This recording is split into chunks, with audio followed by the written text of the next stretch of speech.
Good evening, ladies and gentlemen, members and officers, and welcome to this Development Control Committee meeting on Wednesday the 25th of March. First of all, I must read out the fire evacuation procedures. There are no fire alarms scheduled for this evening. Therefore, if the fire alarm sounds, please evacuate the building immediately. The fire exits are located at the rear, and well, that's the rear, and the front of the room. You go down the stairs and we meet in the War Memorial Park. I should also tell you that this meeting is being webcast live on the internet. It is, yeah? Yeah. Thank you. And your mobile phones, please can all members and public switch their phones off or turn them to silent. Thank you. Now we move to the agenda. Apologies. I have apologies from Councillor Court and Councillor Osserton, who are replaced by Councillor Leeks and Councillor Tate. And I would like, please, a proposal for a Vice Chairman. Thank you, Councillor. I'd like to propose Councillor Taylor. Thank you. Do we agree, members? Thank you very much.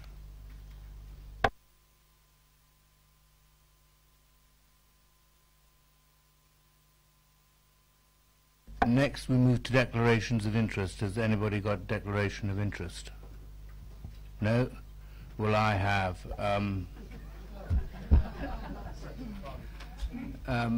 As I am the Basingstoke and Dean representative on both the AONB, with the Area of Outstanding Natural Beauty, and on HURRAH, which is the Hampshire Alliance for Rural Affordable Housing, I will not take part in the item 1, and I will leave the room and return at the end. Thank you. Now, urgent matters.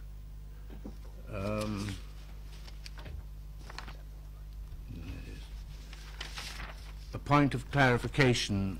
It has been brought to our attention that paragraph 11.2 of the covering report to the Development Control Committee agenda is incorrect, in that it refers to a requirement for referral to Overview Committee, which no longer exists under the current Constitution. To confirm, this provision is no longer in effect, and paragraph 11.2 will be deleted from future agendas. And another one from Mr. Townsend.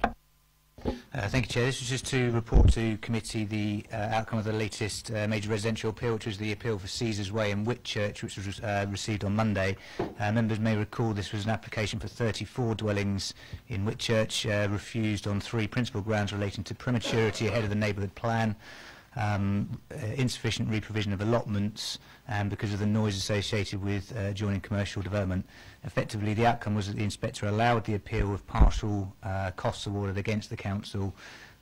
In summing up, the inspector made particular note of the fact that the application site was within the settlement policy boundary, and the advice in the MPPF, which states that effectively development proposals which accord with the development plan should be approved without delay. In summing up, the inspector also obviously referred to the benefit of housing supply, in particular in relation to the partial award of costs. This was made simply in relation to the neighbourhood plan reason for refusal. Taking into account both the scale of the development, the inspector did not consider that the scale would prejudice the neighbourhood plan coming forward, but also the fact that the stage of the neighbourhood plan was at a very early stage before its publicity. So the award of costs was made in relation to just the neighbourhood plan reason for refusal. Thank you, Chair. Good, thank you. Right, now for the benefits of members of the public attending, I'd like to explain who everybody is around this table. My name is Councillor Donald Sherlock, and I'm the chairman of this committee, and for tonight Councillor Diane Taylor is the vice chairman. Down the sides of the table, to the left and right, are the councillors who sit on the committee and who will be making the decisions on the applications before us. Immediately to my right and left are the officers who will be advising councillors. And in addition, I'd like to explain that the Development Control Committee is a regulatory committee and not a political meeting. The committee will be looking at the evidence brought before us tonight and will make a decision based on planning reasons. We are guided by national and local planning guidance and policy. And I understand that planning can be emotive, and I ask that everyone remains polite and professional throughout the evening, and that there are no interjections, barracking, cheering or booing, so that everybody can hear what's being said. And may I ask all speakers, including visiting members, to speak clearly and to return to their seats once their presentation is complete. No further dialogue between members of the committee and speakers will be permitted once questioning has finished. May I ask all committee members to avoid repetition and ask members to keep any comments on each item to a maximum of 4 minutes. Thank you. Now we move to item 1, at which juncture I will love you and leave you.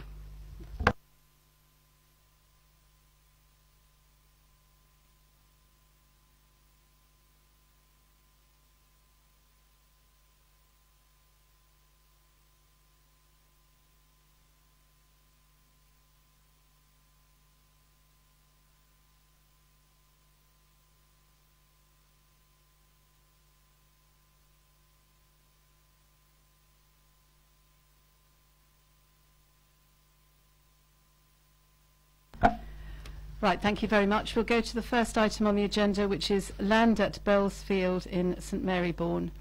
Whilst I invite the officer to introduce the application, could I ask Councillor David Pitt to make his way to the public speaker's desk, please? Could we have the officer to introduce, please? Thank you, Chair. This is an application for 11 affordable rented units in St Marybourne. It's a rural exception site. The proposal is for 2 number 1-bed units, 6 number 2-bed units and 3 number 3-bed units. If I can draw your attention to the update paper, which contains the viewing panel report. Also, we've received an additional letter of objection and a petition containing 202 signatures against the proposal. I'd also draw to your attention that reason for approval number 5 has been amended, and that's on the update paper. And there are further officer comments in relation to flood risk and landscape character. The officer's recommendation is for approval, subject to a legal agreement. Thank you very much. Right, Councillor Peart, is it Peart? From the Parish Council, you have 4 minutes. Thank you. Thank you, Chairman. Good evening. My name is David Peart. I'm Chairman of St Marybourne Parish Council. I'd like to give you some background leading up to the proposed development and why it is supported by the Parish Council. The subject of affordable homes was included in the Parish Council 5-year strategy from 2002 to 2007. Since then, it's been kept under review with updates in the waiting list for affordable homes for those with strong local ties. There are currently more than 20 local households on the Basingstoke and Dean housing list. The development you are considering this evening is for only 11 dwellings. As to the location, a number of possible development sites were initially identified, but for a variety of reasons, most of these sites had to be discounted. For example, they were withdrawn by the landowner, there was a flood risk, development difficulties and costs, etc. In the end, the Parish Council was left with a choice of 2 sites, Bellsfield and a site north of Egby Road. The latter site was considered by the developer excuse me, as not being suitable due to the potential building costs combined with unsuitable, unsafe pedestrian and vehicular access. Regarding the flood risk, Bellsfield was also initially considered a problem due to a perceived risk of flooding. However, this was shown by a sequential test carried out in January 2013 not to be the case, and the area is reclassified. During the flooding experienced in the village in the winter of 2013-14, due mainly to extremely high levels of groundwater, there was no evidence of flooding in Bellsfield. In 2002, Harcourt Group Limited prepared a report on the flooding of St Marybourne on behalf of the Environment Agency.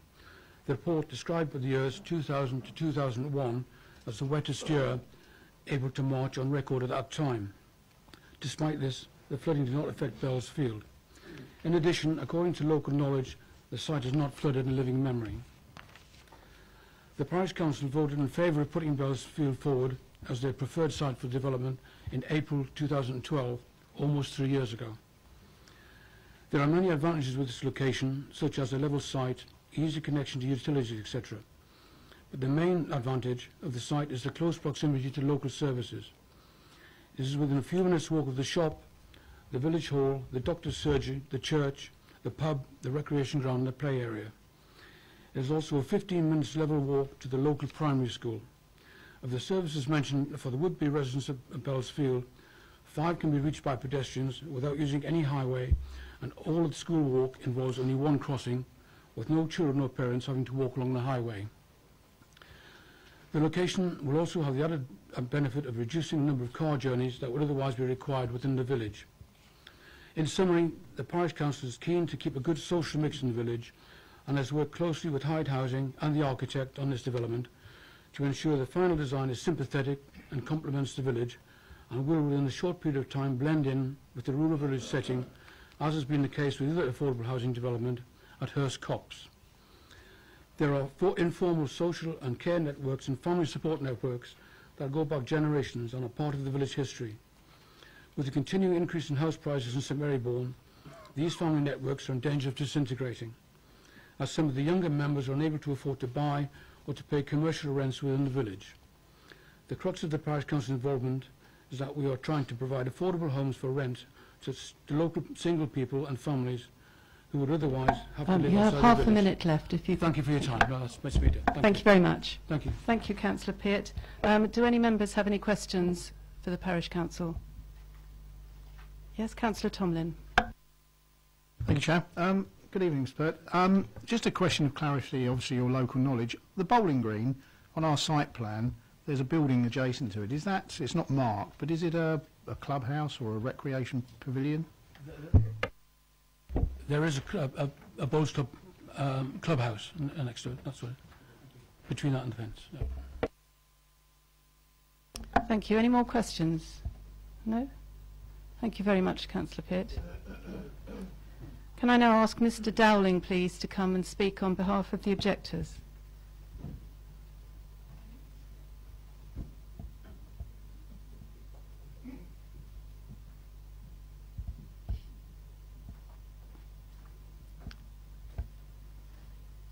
Thank you. As you know, Mr Dowling, you have 4 minutes between you. Thank you.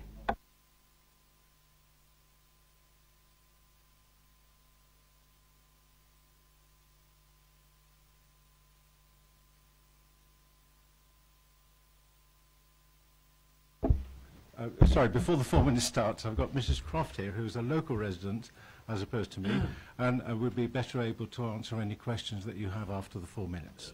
Thank you.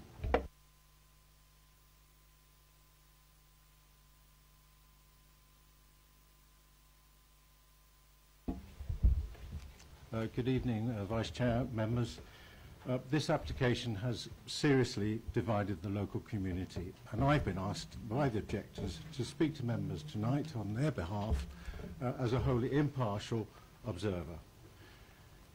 I see from the officer's report that there are 12 letters in support of this application, and I particularly note one of their comments. St Marybourne is a fabulous village and a real community, but it does need to attract some youngsters.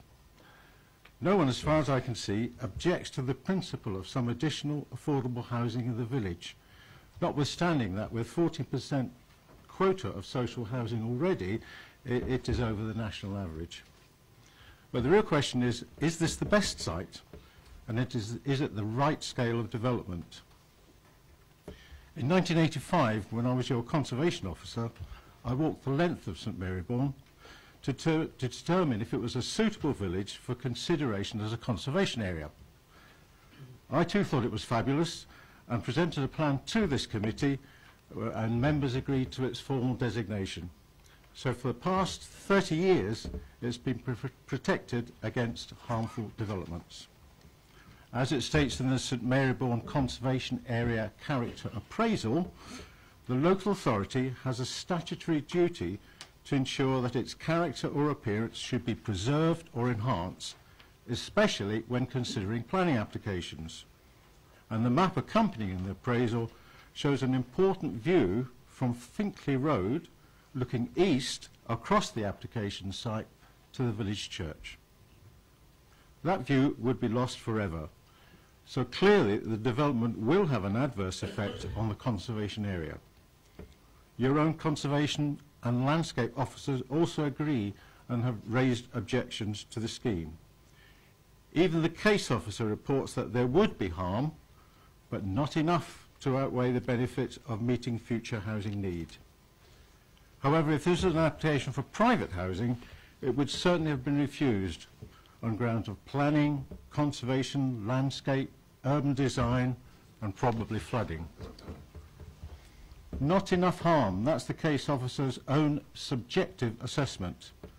It's not shared by the 85 people who have objected to this scheme, raising some 66 points of concern, or, as we heard, by the 200+ residents who've signed a petition against it, or by those who attended a public meeting and voted by a clear majority for the alternative site at Egbury Road, which, by the way, is outside the conservation area, would have less landscape impact, is not within flood zone 2, and which the owners have reconfirmed is still available for development.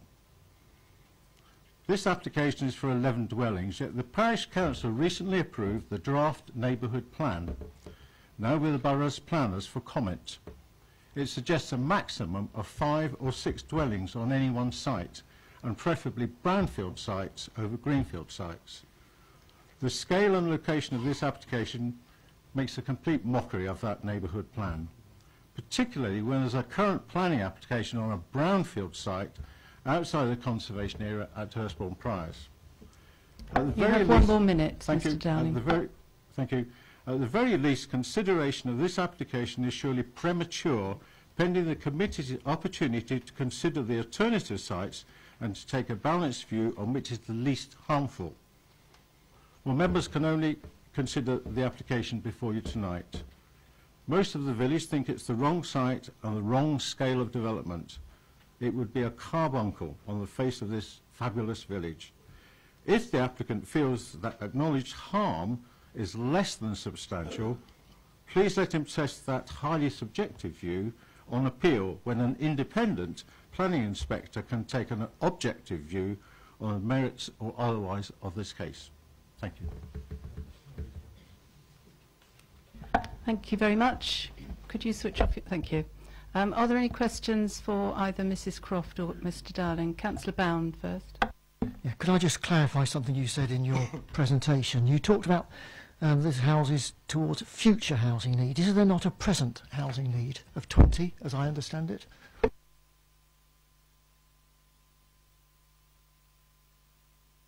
Thank you.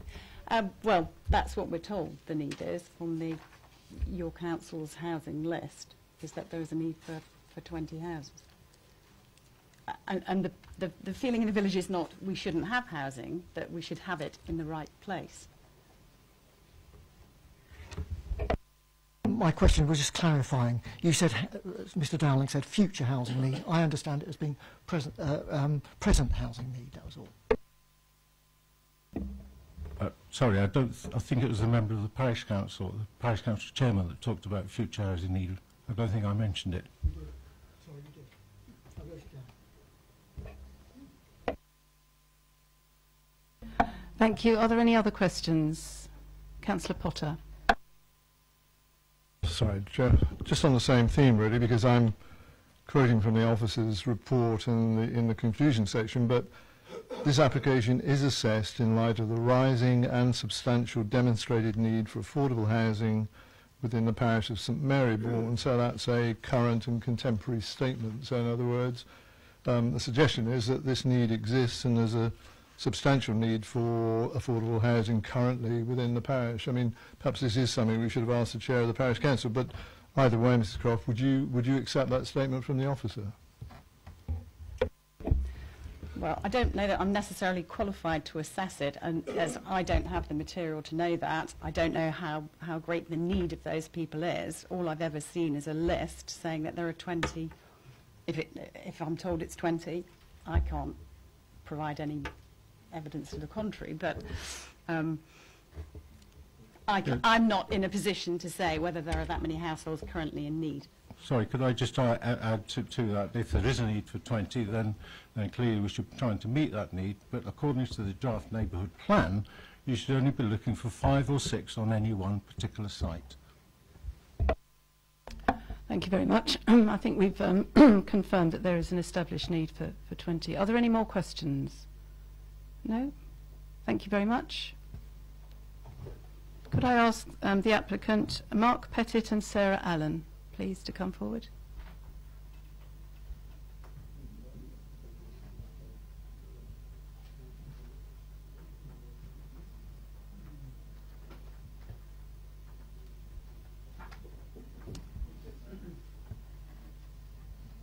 Thank you very much. You've got 4 minutes as well. Thank you. My name is Mark Pettit. I'm the planning consultant for the applicants Hyde Housing Association, a registered charity set up to build homes for those in housing need. Hyde Housing welcome the support of the Parish Council and the 12 letters of support from local residents. They recognise the benefits of delivering much needed affordable homes on this site. The objective of Policy D8 is to allow the Council to consider rural exceptions when it meets identified housing needs. The affordable housing needs in St Maryborn have consistently arisen from 20 households with a very strong local connection, many with 10 years residency in the St Maryborn parish. There's never been a question of whether a site is needed at St Maryborn outside of the tightly drawn settlement boundary. The parish has been working with the Hampshire County Council Rural Housing Enabler since 2003 to meet those unmet housing needs for people on a moderate income.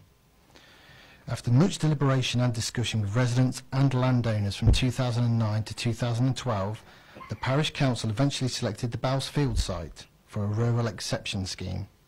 This has provided the opportunity for a small-scale development of 11 affordable rented homes with the aim of meeting most of the local identified housing needs for families with a very strong local connection to the parish. The application site benefits from its location with very good access by foot to local services and facilities. The proposed design and layout have been revised during the course of this application. This ensures that the matters raised by the community and consultees have been fully considered and addressed where possible, including designing in a way that conserves the local heritage assets. The application is supported by technical information so that the planning and environmental constraints are fully taken into account.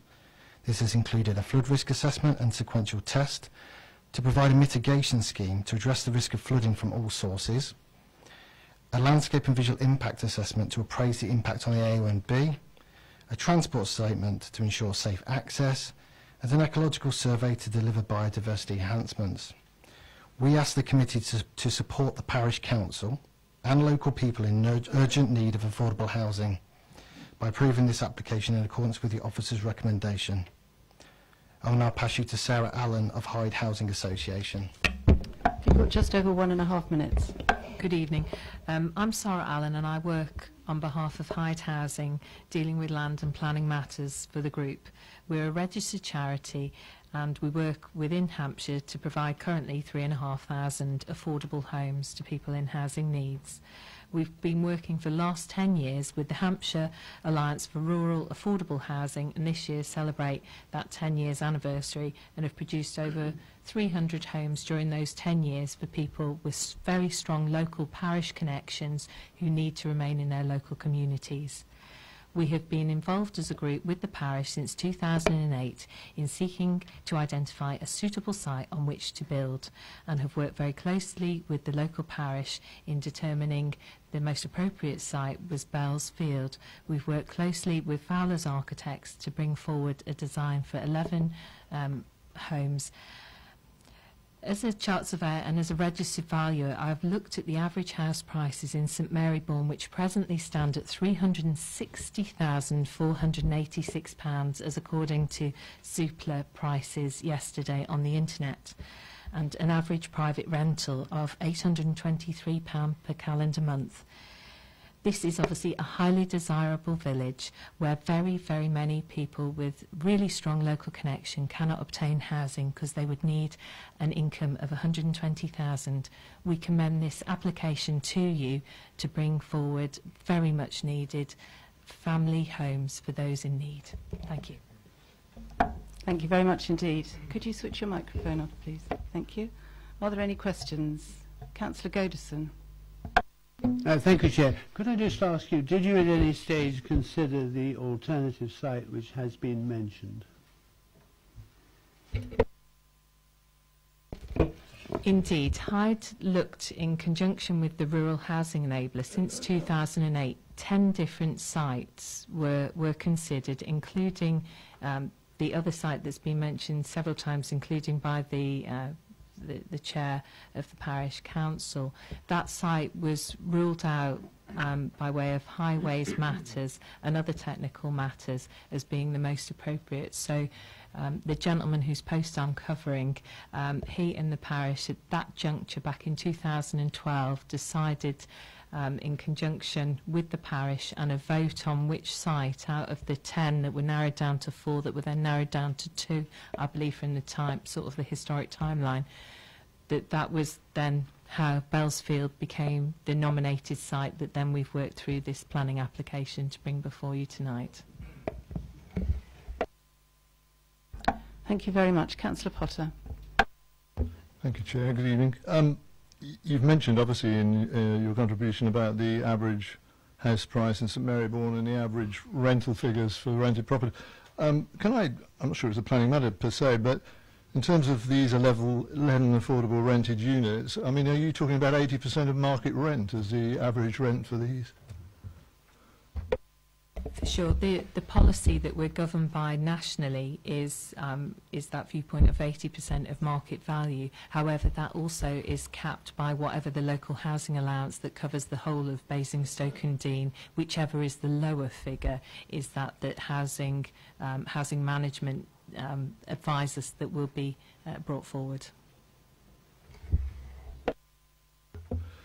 On a different matter, obviously, in terms of your colleague, we heard I think from the representative of the parish council about the history of this site and its flooding risk. But in terms of the proposals you're making now, is there mitigation in terms of, I mean, such things as raising the floor levels of the properties that you're building? Is that part of the sort of design that you're considering here, so that if there is any flooding, it's mitigated in that regard? Things like that. Is that the sort of thing you have in mind? We've actually got Dean Frazzoni here from Cole Easton, flood risk and drainage consultants, who's probably better placed to answer that question, if that's okay.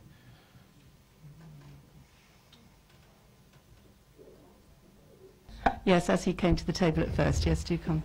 Thank you.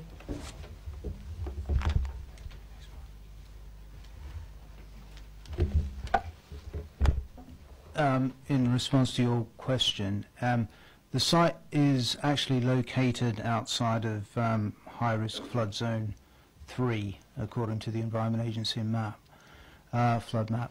And as such, no mitigation measures no specific mitigation measures are required for flood zone 2. The site is partially within flood zone 2, which relates to the 1 in 1,000 year flood event.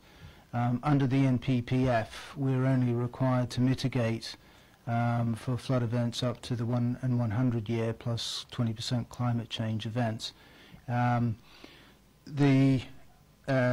The ground raising that will take place on the site, therefore, is not to mitigate flood.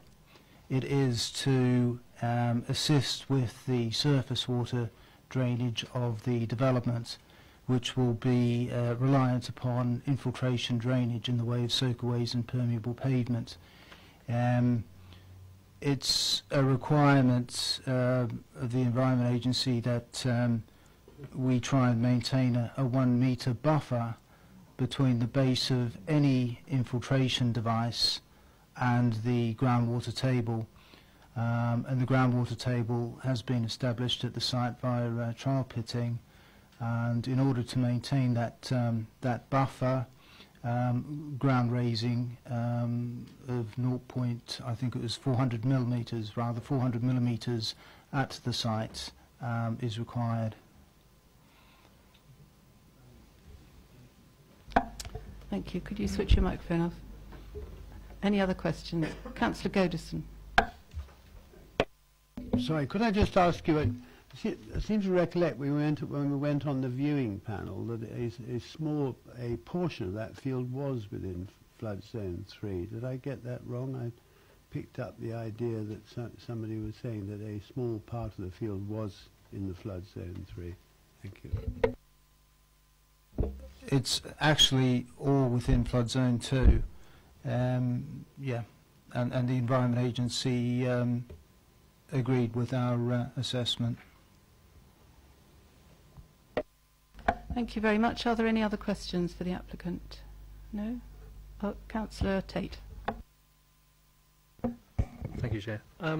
Just a question regarding the general landscaping and development itself. The site is very flat site, and can you give me a bit more understanding of how both during and post the development, what that landscape would then look like?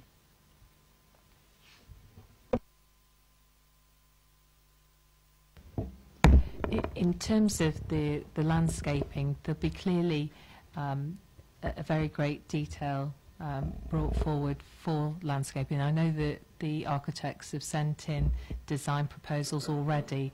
One thing that we're very careful about at Hyde when we work on these rural exception sites across the county, of which we've now done 37, so we've got quite a track record to run from, is to spend money on landscaping to ensure that new buildings sitting often in very historic rural settlements settle in well into their local environment. So we do spend a lot of money and a lot of time ensuring that the shrubbery, hedgerows and planting is put in place as soon as possible, and that the fencing and external treatments around all of the dwellings sits comfortably with the area. But we'll be working closely in conjunction with your planning colleagues to ensure that any conditions attached are met and fulfilled to exceed expectations.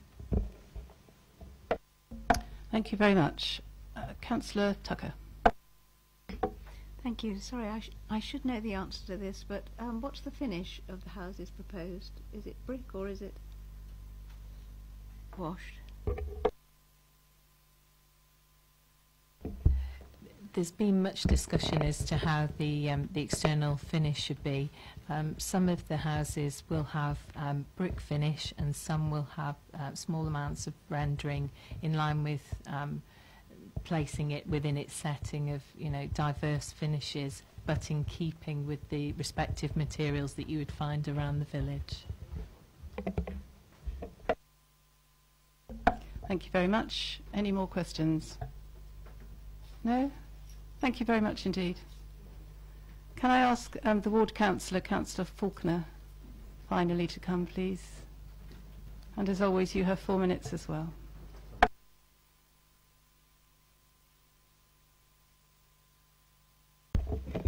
Thank you, Chair.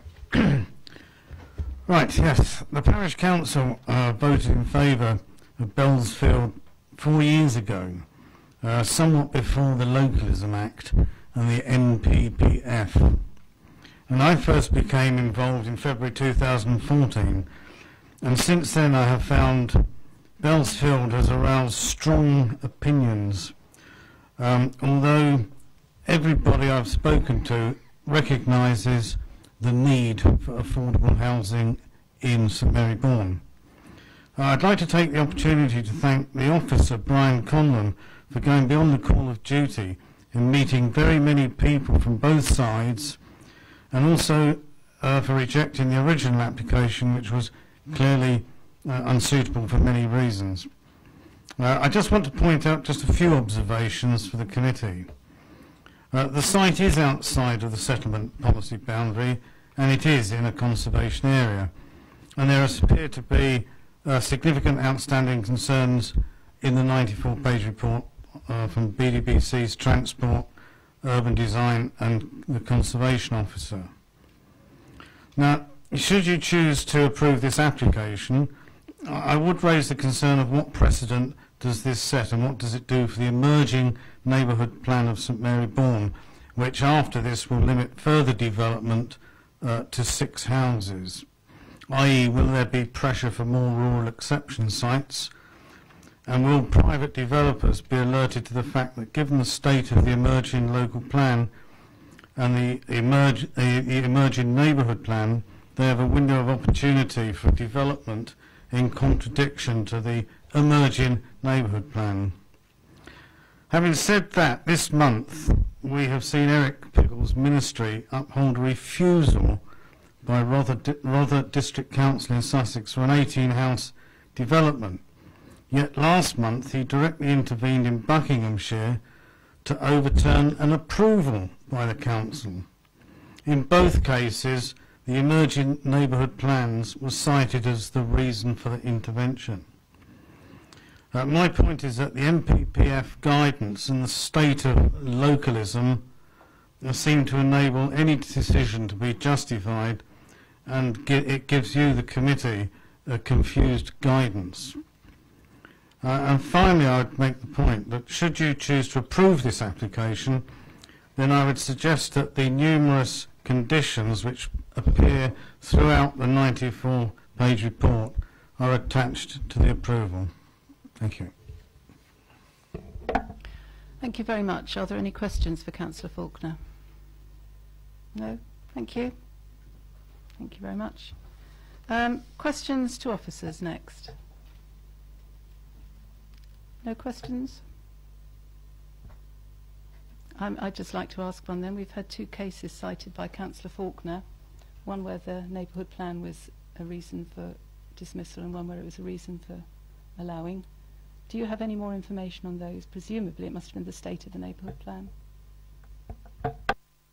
Thank you, Chair. I don't have information specifically on where those the stage that those neighbourhood plans had got to, but in terms of the guidance of the MPPG, it does state that it's seldom prematurity is seldom a reason for refusing an application, particularly where the neighbourhood plan is in its early stages, and I think early stages normally would mean before publication, which is clearly the case in the St Marybourne position at this moment in time. Through you, Chairman, if I may just add to that in terms of the neighbourhood planning process, that is subject to rigorous examination by the planning inspector and subsequently referendum. So it is incredibly early days with regard to that emerging local plan, neighbourhood plan. Councillor Mrs Frankham.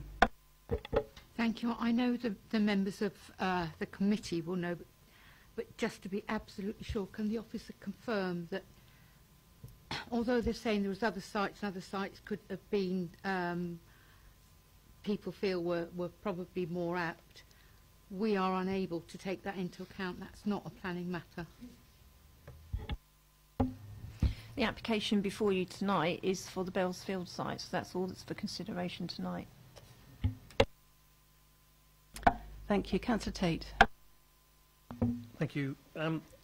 On page 21 of 94, just at the bottom paragraph, for my clarification, can you explain what you mean by there is considered limited potential for the proposal to be viewed in isolation from the wider landscape and the ANOB, please?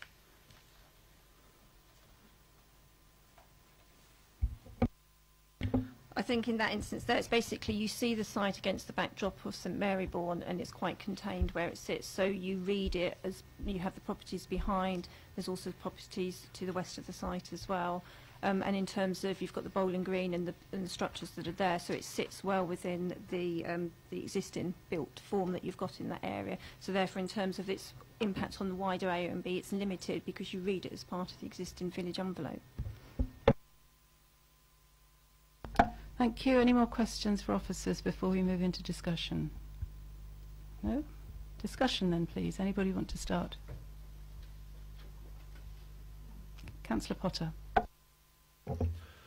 Well, just to move things on, if I may, Chair, or have a go at it anyway, really. I mean, it's disappointing, obviously, to hear the rancour that this has created within St Marybourne, really. It's illuminating to me to find somebody actually proposing 100% affordable housing.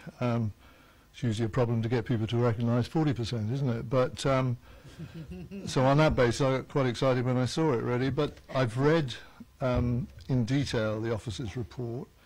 I've I went on the site viewing, and obviously I understand that in a village like St Marybourne, which is clearly very unique and very significant in terms of its design and its conservation, that any site, I suppose, would raise some comment and some criticism. But moving straight away, if I may, really, to the officer's report in the conclusion section, which is on 31 of 94, which actually sets out, as I say, the summary conclusions.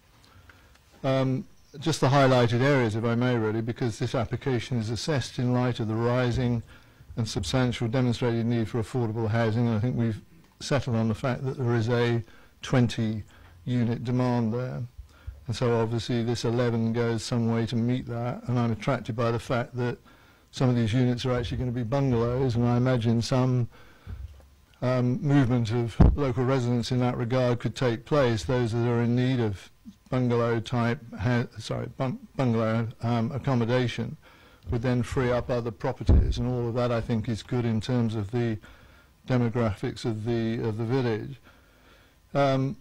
It goes on to say it's fully acknowledged that this development would cause a degree of visual intrusion through the physical change in an undeveloped field. Well, it's difficult to see how it could not in any circumstances, but some of these things then become very subjective. The development would result in a departure from both the spacious, verdant character of housing on the outskirts of the village. However, the local need for such small housing is considered sufficient to outweigh this impact. I mean, all these are subjective views, I know. Just one other matter, really. The provision of much-needed affordable housing and the associated economic and social contribution to the vitality of the village are significant benefits which weigh in favour of the NPPF's definition of sustainable development. And I'm just reminded, I mean, that's the advice that we get consistently as a planning committee, and we veer from this at our cost, and to be frank, the taxpayers' cost, obviously, in regard to when we go against officers' advice and the guidance of the NPPF. We're then subjected to appeals, most of which, nearly all of which we lose, with costs awarded against the council. And to that extent, it just seems to me that on balance, and this is on balance, this scheme is worthy of support, and I support the officer's recommendation for approval of this application. Thank you very much. Councillor Bound. Thank you, Chair. Briefly, I would agree with what how Councillor Potter has summed up the report. I was very much swayed by the developers' case tonight. They seem a very sort of caring group. They have got a track record in rural exception sites, and there is undoubtedly going to be further discussions concerning sort of landscaping of the site, the finish of the buildings. I did go on the site visit, and whilst I appreciate that it's in an area of outstanding natural beauty, to one side there is housing, there's a bowling green to the other, and then to the fore there's quite a lot of the older St Marybourne. And being as it's sort of at the back of the sort of heritage side of St Marybourne, I can see no problem with this site, and I would second Councillor Potter's recommendation for approval.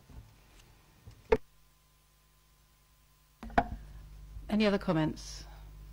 No? Did you move for approval, Councillor Potter? If I didn't make that clear enough, Councillor Bound has helped me with that, and I'm happy to reconfirm that, Chairman. Okay, if there are no other comments, it's been moved and seconded for approval. All those in favour of approval, please show your hands.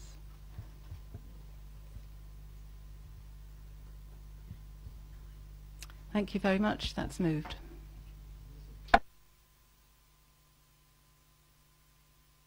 If I can just confirm that the application has been approved, subject to the conditions on the agenda paper and the updated reason for approval number 5, subject to a legal agreement.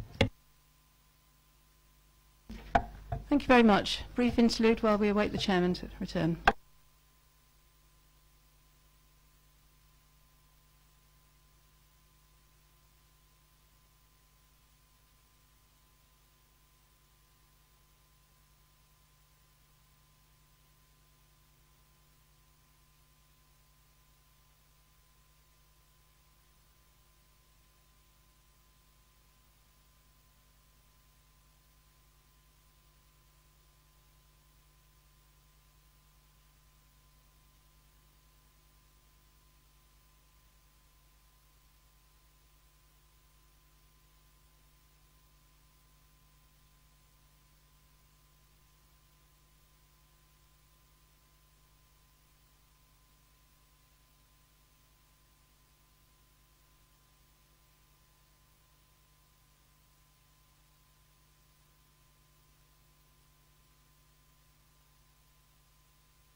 Thank you very much, Councillor Taylor, for that.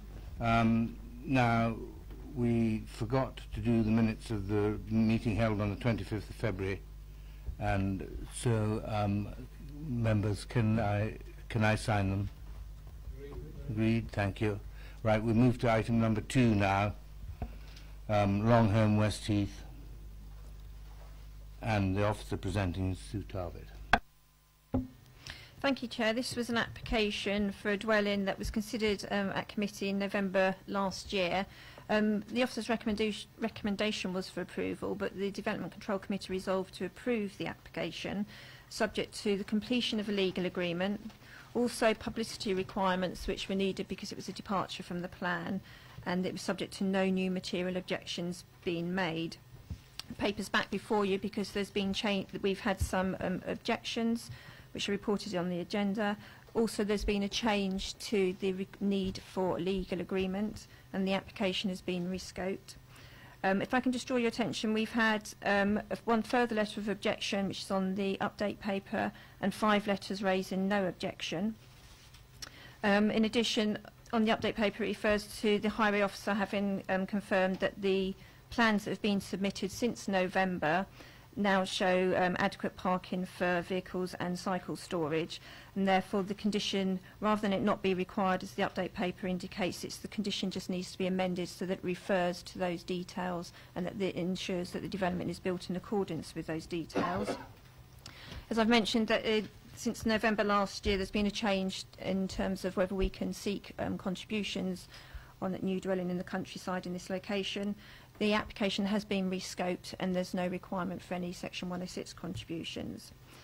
The officer's recommendation as previous was for refusal, and it remains so, but it's for the council, for the committee to decide whether they will then carry on with the previous resolution to grant, which was made in November last year. Right, members, as it's been before us before, there are no speakers. So questions to officers first. Councillor Potter. Is it obligatory I have to ask a question, Chair? I mean, it's... no. No. I mean, simply all it seems to me, and I'm grateful for Sue's update, really, it does seem to me, in terms of the process that we now have before us, and I don't see there are material changes to that we considered before. And I know the officer's advice remains as it was, but I think it's fair to say this committee was very clear in its position it adopted last time. There's nothing that I see that has changed from that, and I would want to reaffirm the decision of the DC committee that we approve this application, and I so move, Chair. Thank you, Councillor. Councillor Goddison. I'd like to second Councillor Potter's recommendation for approval. Well, we'll get straight to a vote. Those in favour of approval? Thank you. Those against? No.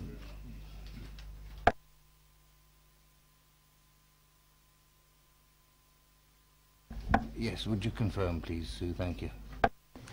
Thank you, Chair. Just to confirm that the application has been approved, subject to the previous conditions that were considered in November 2012, and also the additional reference to the condition on the update paper, and no need for a legal agreement. Thank you very much. We now move to item number 3, which is land at the rear of numbers 50 and 52 New Road in Tadley. And I have objectors in the form of Eleanor and Adeliza Cooper, and in support Mr. Dowling. But first of all, Rob Sims, the officer, will present. Thank you. Thank you, Chair.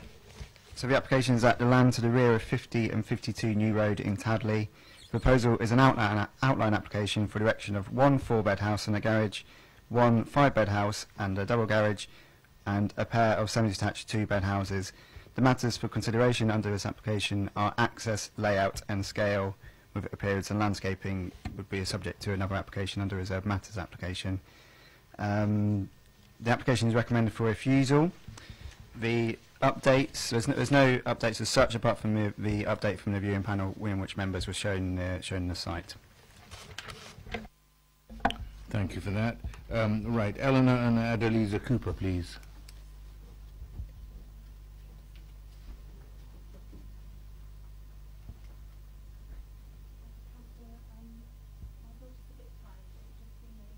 That's absolutely fine.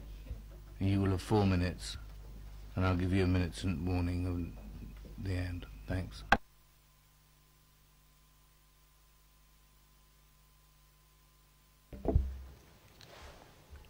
Oh, thank you for the chance to speak. We've lived in the area for over 50 years, and we've lived at number 50 New Road for 25 years, and until now we've been very happy living in Tadley. Our greatest concerns are safety and also the adverse effects of new traffic moving alongside the whole of our property and garden, the whole length, which, even though I can see in the notes I've been given, it falls within the recommended distance allowed. I don't think that takes into account that we are a bungalow and we do everything at ground level. In addition, because the road is so unsafe and busy as it is, even at off-peak times, I would like to invite my local councillors, I know Mr Leeks and Mr Musson, to come and visit our property and experience the problems we actually face now trying to get onto New Road or trying to cross it on foot. I hope our concerns will be carefully considered and our loss of privacy taken into account. Thank you very much. Thank you. Members, any questions for Mrs Cooper? No? Councillor Bound. We're number 50. Microphone, Michael. So the land is in an L shape all around us. Oh, did I turn it on? Sorry, have I got to ask again? What was my question? Oh, yes, yes. What number were you?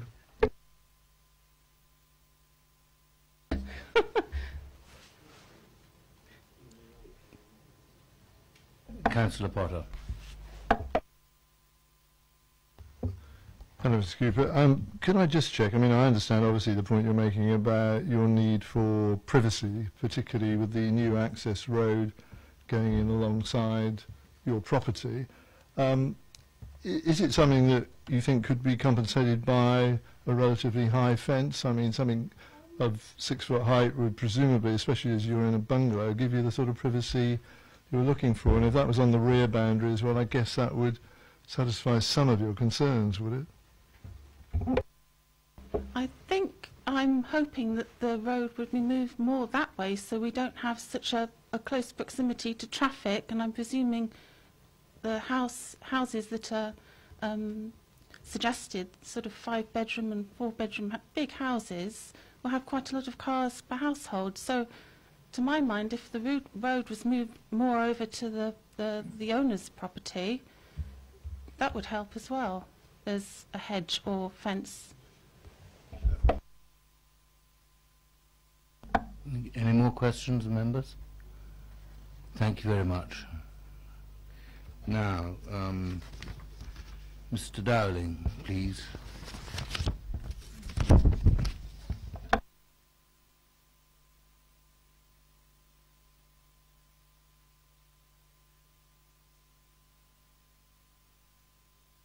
You have, as you know, 4 minutes. Thank you, Chair, members. This is an outline application, but we have included sufficient information to give members and officers an opportunity to assess the impact the proposed houses would have on the area. The indicative designs show a variety of traditional house types, which would bring some local distinctiveness to the area.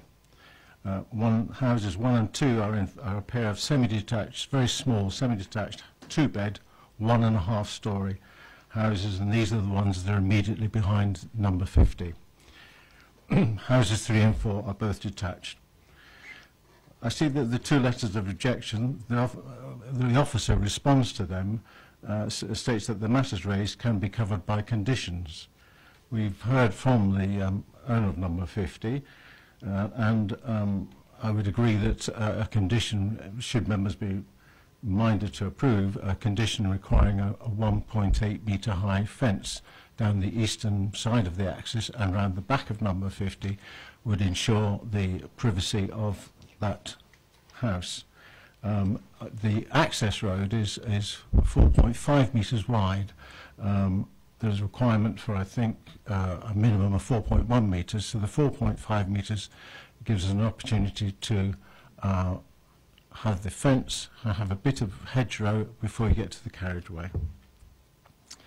The officer's report states that also there's a general presumption in favour of development of the site and that is satisfied with the density, the housing mix, the impact on neighbours and the access. The only material objection is from the Office of Nuclear Regulation, who advise against the proposed development. Well, there have been a number of appeals in Tadley recently that have been approved, notwithstanding the ONR's advice. And if Tadley is to continue to grow and prosper, it does need some new housing. This is a suitable site for some infilling, and I cannot see that the 4 houses proposed would have any material impact on any emergency evacuation plans for Tadley. Thank you. Thank you, Mr. Downing. Any questions? Councillor Leach, followed by Councillor Potter.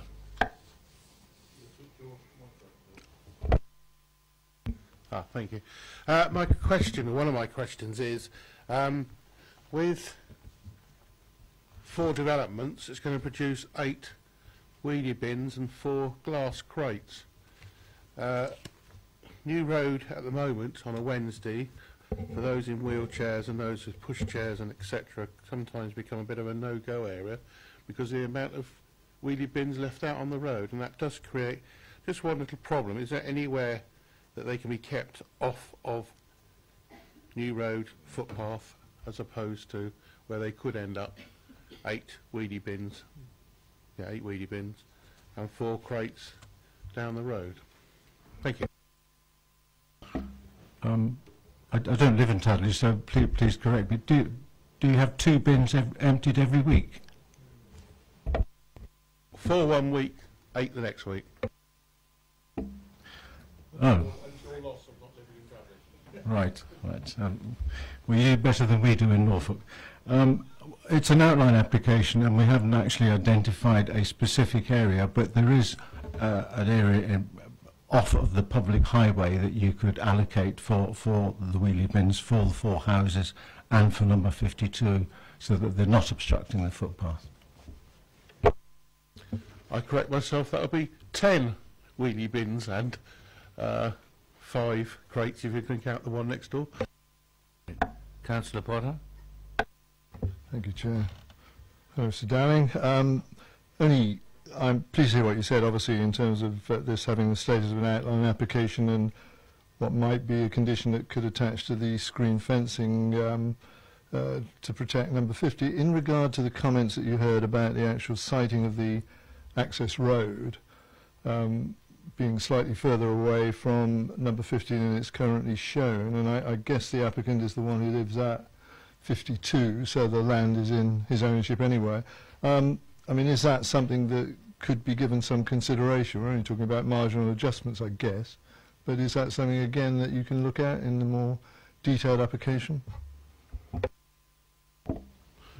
Yes, if members felt that it was too constrained, the 4.5 metres that I'm showing there, I'm sure it would be possible to widen that so that we can A, allocate an area for these wheelie bins and crates, and B, to provide some landscaping, particularly on the side of number 50, where I've suggested that a 1.8 metre high fence, then you would have some landscape planting running down. Again, one would expect that there would be a landscape condition attached to the granting of any planning permission. Not making myself quite as clear as I should. Obviously, what I was hinting at, I guess, is that the road could be moved, say, another metre away from the boundary which is shown for number 50. So the whole thing is moved across. Whatever variation you make on the design of the road, that's another thing, but the whole thing is moved across by about, say, a metre, something of that sort. Yeah, sorry, probably I didn't answer that very clearly, but that's what I was suggesting, that you instead of having a 4.5 metre gap, you have a 5.5 metre gap. You keep the road to the same width, and you have this metre of hedgerow between the edge of the carriageway and the proposed fence. Thank you. Any more questions for Mr. Dowling? No? Thank you, sir.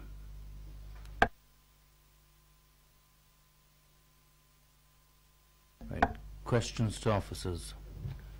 Councillor Leeks. Yeah, the question is that Tudley Town Council says it does not appear that the school was contacted and consulted. Can you tell me if that's correct or not, please? Yeah, the understanding is that they were sent a letter, but for some reason that they didn't get that and didn't get the chance to respond to that. However, there would have been a site notice put up, so the adequate, if you like, publicity was given. It's just unfortunate that they never received a letter. Yeah. And finally, if there wasn't this nuclear inspectorate ban on building, would this normally have gone straight through, or am I asking a question you cannot answer?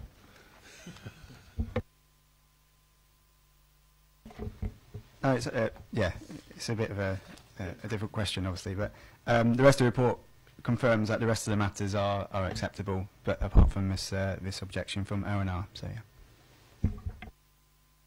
And finally, I suppose it's in debate really that I would move recommending that it goes ahead, Chairman, and but one of the conditions being that these bins need to be looked at and the road also needs to be looked at. But apart from that, I've got no problems with it. Any more questions for officers? No? Let's move to debate then. Does anybody want to... You've proposed it. Does anybody want to second it? Thank you, Councillor Tucker. Right. Councillor Bound. Councillor Bound, sorry. Yeah, could I just say briefly, I think we should mention the possible, or the objection from the ONR, but we passed an application last month for 36 houses, which is considerably closer. I realised that there was one in Mount Pleasant, which was turned down by an inspector for 4 houses, but that was closer. And my view is that this is further away, and in that respect, it overcomes, as far as I can see, any objection that any inspector might make. So yes, I would go along with the approval of the application.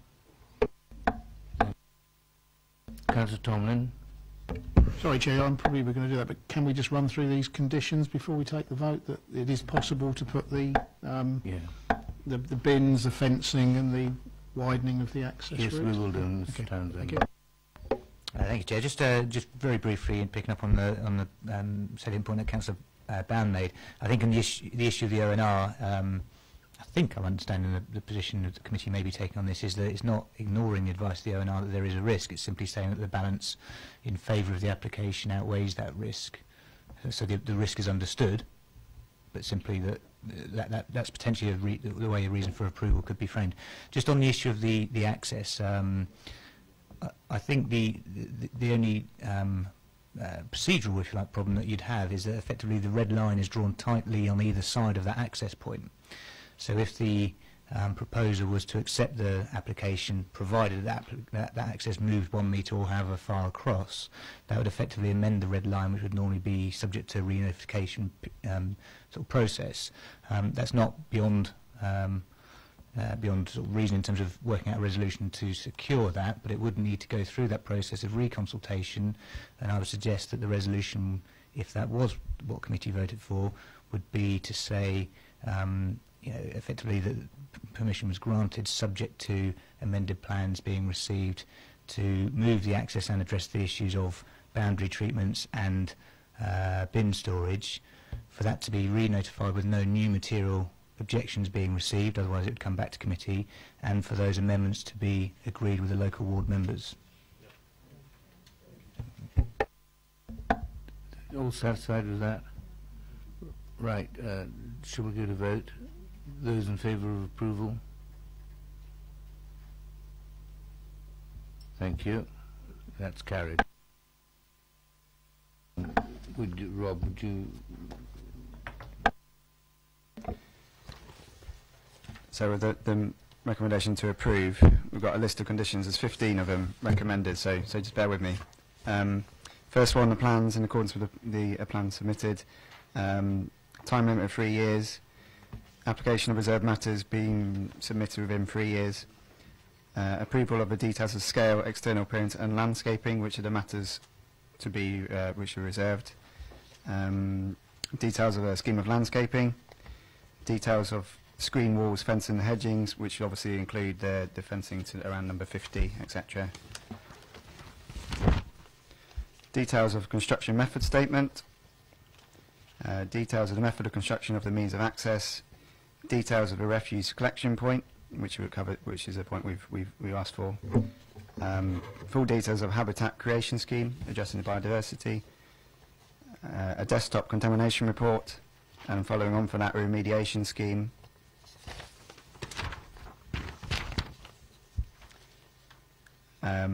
Hours of construction to be minimal and set out in terms of hours of work between 7:30 and 6 o'clock on Monday to Friday, 8 till 1 on Saturdays, and nothing on Sundays, and no deliveries of construction materials, plant machinery between the same hours as mentioned before. Thank you, Rob. That all, we all happy with those? Councillor Tucker.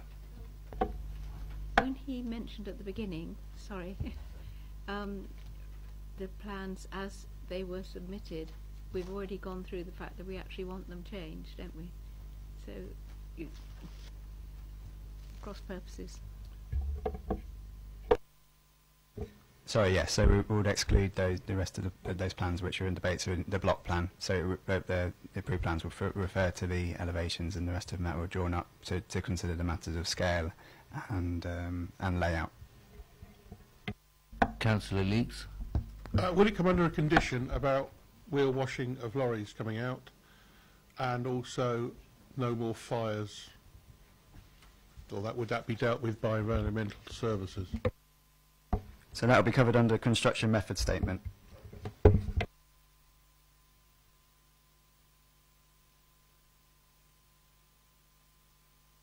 Sorry, Chair, I think I can assist with this just in terms of the fires. That would be the environmental legislation, and on the wheel washing it would be under the construction method statement, as Mr Sim says. One final point would be similar to the Burnham Copse application that the committee considered last cycle, because if there was an approval, it would be contrary to the ONR's advice. We would refer back to them as well for the 21-day period, as we did with the Burnham Copse school. Thank you. Right, are we all happy with that one? Let us move on, therefore, to item number 4, 6 Appleway Basing. And we have Rob Sims presenting, and objectors Mr Wellstead, and in support Mrs Stern and Mr Tate. Rob. Yes, thank you, Chair. So the site address is 6 Appleway, Old Basing. The proposal is a change of use from a dwelling to a house of multiple occupancy, which is a retrospective application. The recommendation is to approve.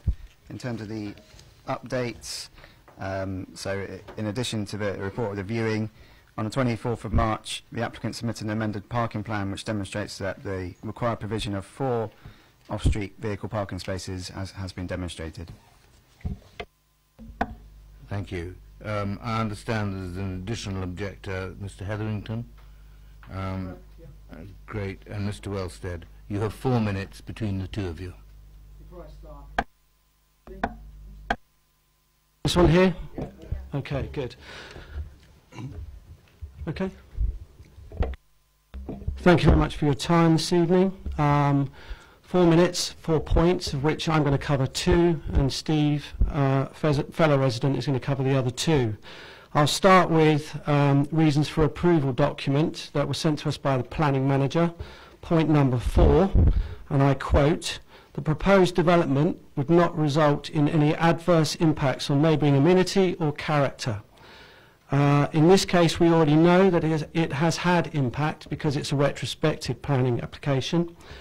And with respect, it's not apparent during council officer and committee visits, since its impact is largely felt from early morning and late afternoon / evening. Over 70% of Appleway residents, consisting of a majority of those directly impacted in the cul-de-sac, have written in to highlight their concerns on adverse impacts on this basis. The character has changed, Parents are now reticent to let their children out due to increased traffic, larger vehicles with restricted visibility being one of the key areas. Also, noise, disturbance, blocking of driveways when loading and unloading, manoeuvring early in the morning has caused additional issues for the cul-de-sac at Hull. I move on to point 2, boundary. In dispute, to be clear, as the owner of number 7, my boundary is the same as it's always been for the last 14 years. Until now, this has been uncontested, even when we resurfaced some 6 years ago. The first planning application was submitted, and this was objected to by the Highways Committee.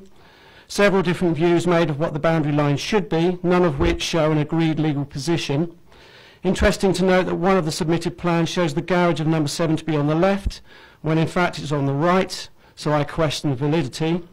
The submitted revised plans have interpreted in precise measurements. They take an extreme view of their claim, in excess of that suggested by the professional advice that was sought by the applicant, all taken to underpin the justification for the application. These still do not allow for practical access and manoeuvring past any car parking as shown in front of the garage on submitted plans. I now hand over to Steve. Okay. One thing we've been able to observe, because it's retrospective, is the usage of the house. What we see, a core group of people who are there during the week. Most aren't there at the weekends. We see occasional other people there. It doesn't feel like these people are using it as their main home, which is a requirement of an HMO. It feels like a temporary working residence. And in fact, from the usage we see, we don't feel it to be really any different if it were a bed and breakfast. So the usage... 1 minute to go. Thank you. So finally, just coming back onto the parking. In this recommendation, it says accepted subject to a plan of 4 vehicles. Now, in the detail, the assessment says that it needs to be fully within the applicant's control and accepted by the neighbouring property. So we can see it's in dispute. And again, what we've seen from this property being used are exactly the problems that were highlighted by the Highways report in terms of the small turning circle, the lack of encouragement to use the parking on site. It isn't used for 4 spaces generally. So even with the plans, it's not being used, it's not encouraging the uses as made. Basingstoke's chosen to require planning permission for HMOs because in certain areas discretion is needed. I hope you feel this is a suitable case for that. Thank you. Thank you. Members, any questions for either Mr. Heather and Councillor Goodison? Thank you, Chair. Can I, first of all, can I just ask you about the dispute on the question of exactly where your boundary is? If we can flag up the picture which shows where the where the cars go, is that possible? Then perhaps Mr. Wellstead could. Right. You know the picture that's in our. You haven't got the picture that's in our agenda. The one which shows the position of the 4 cars. That is it. No, where it shows where the cars are. Yeah. Oh, okay, right. Well, could I ask Mr. Wellstead to just tell us exactly where he considers his boundary to be? I mean, I realise that boundaries are not a planning issue, but I will wish to ask the highways officer when we get to questioning officers whether, if Mr. Wellstead is able to establish that the boundary is actually where he believes it is, would that have altered his opinion about the ability of cars to enter and exit from that particular site? So am I right in saying that if we take the edge of your house, which is number 7, and we run a straight line which would then meet with the dotted area at the bottom of car number 2, the other car, the one in front of the garage. We've lost the picture.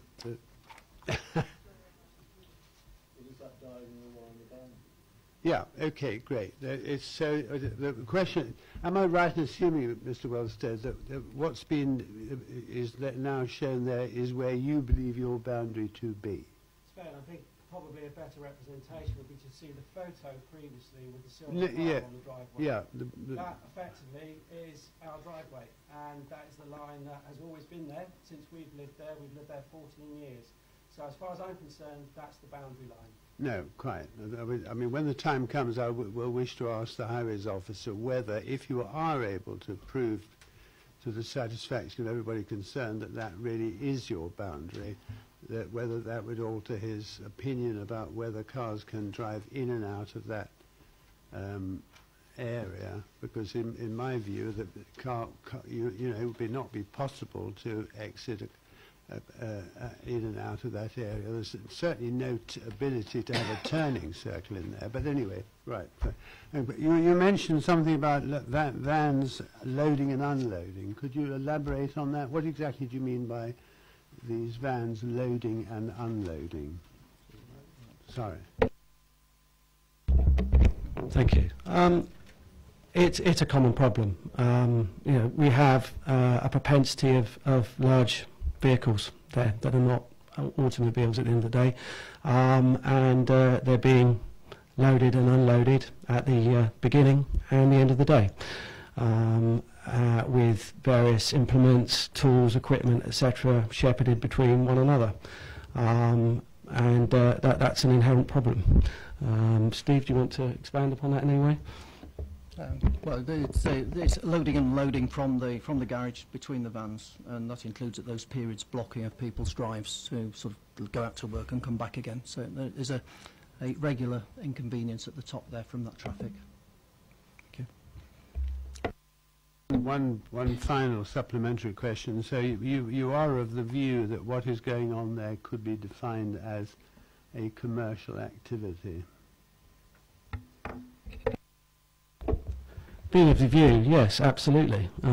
We believe it is a commercial organisation that's been run from there, and you know, like we said in our pitch, you know, you could argue that it's a bed and breakfast, but you know, that's for you to decide, I guess. Thank you, Councillor Potter. Just a question, I think, to Mr. Wells, number 7, isn't it? Obviously, can I just check? I mean, your proposition is, I think, really, if you take what you say is your boundary line, which is running out in line with your garage gable wall, you would say that it's impossible for anybody wanting to park in number 6 that they could do that without actually crossing over your forecourt area. That's what you're saying in effect, I guess, is it? And would that be the case? I guess that was always the case for previous occupants of number 6 as well. Was it even when, I guess, normal saloon cars and the like were parked? There's always this sort of issue of people perhaps straying over each other's front forecourts. What's your position on that? Okay, well, in terms of vehicles crossing my property, I have photographic evidence to show that that's actually been the case. But I think more than that is the fact that you couldn't get two vehicles on the either driveway or the back garden independent of each other because of the space available, unless you were to drive over my driveway. Steve, do you want to expand upon that? Yes, I think the key thing is clearly people can get on and off the drive, but if there is a car parked in front of the garage, then there's no capacity for independent manoeuvring or moving on and off. So it restricts the access to the other spaces on the property. I'll just come back. Could we have the photograph of the garage again, if we could just see that? So were you to park, I don't know how many vehicles you've got, obviously, but were you to park behind the vehicle we see in front of your garage at the present time in tandem, it would be pretty impossible for the person at number 6 to get in, would it? Is that right? Absolutely. No, sorry, Paul, I think the person at number 6 could get in, but if someone was parked in the space in front of the garage, no one could get by them, so it reduces the manoeuvring ability. There's no doubt that you can get in and out of number 6. Yeah. It's just that to park 4 vehicles there, the highway report says that you need to be able to get 2 vehicles in parallel.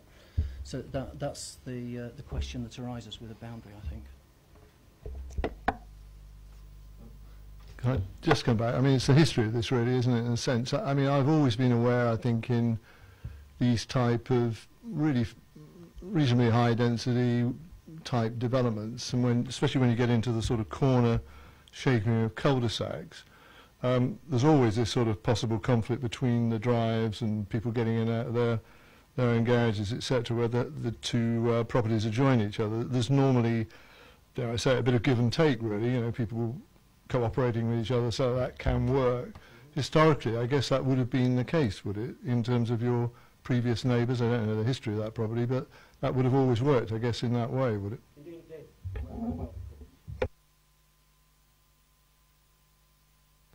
Any more questions, members? Councillor Tomlin. Thank you, Chair. Just a quick question. The garage at your property that we can see your cars in front, is that the same size as number 6's, or number 6 single garage? Unless we have pictures, but I'll ask you that question. Can you switch on your microphone? Mine's a width and a half, so yeah, I have no idea is the honest answer. Very similar. Any more questions? Thank you both very much then. Right, now, Mrs. Stern and Mr. Tate, please.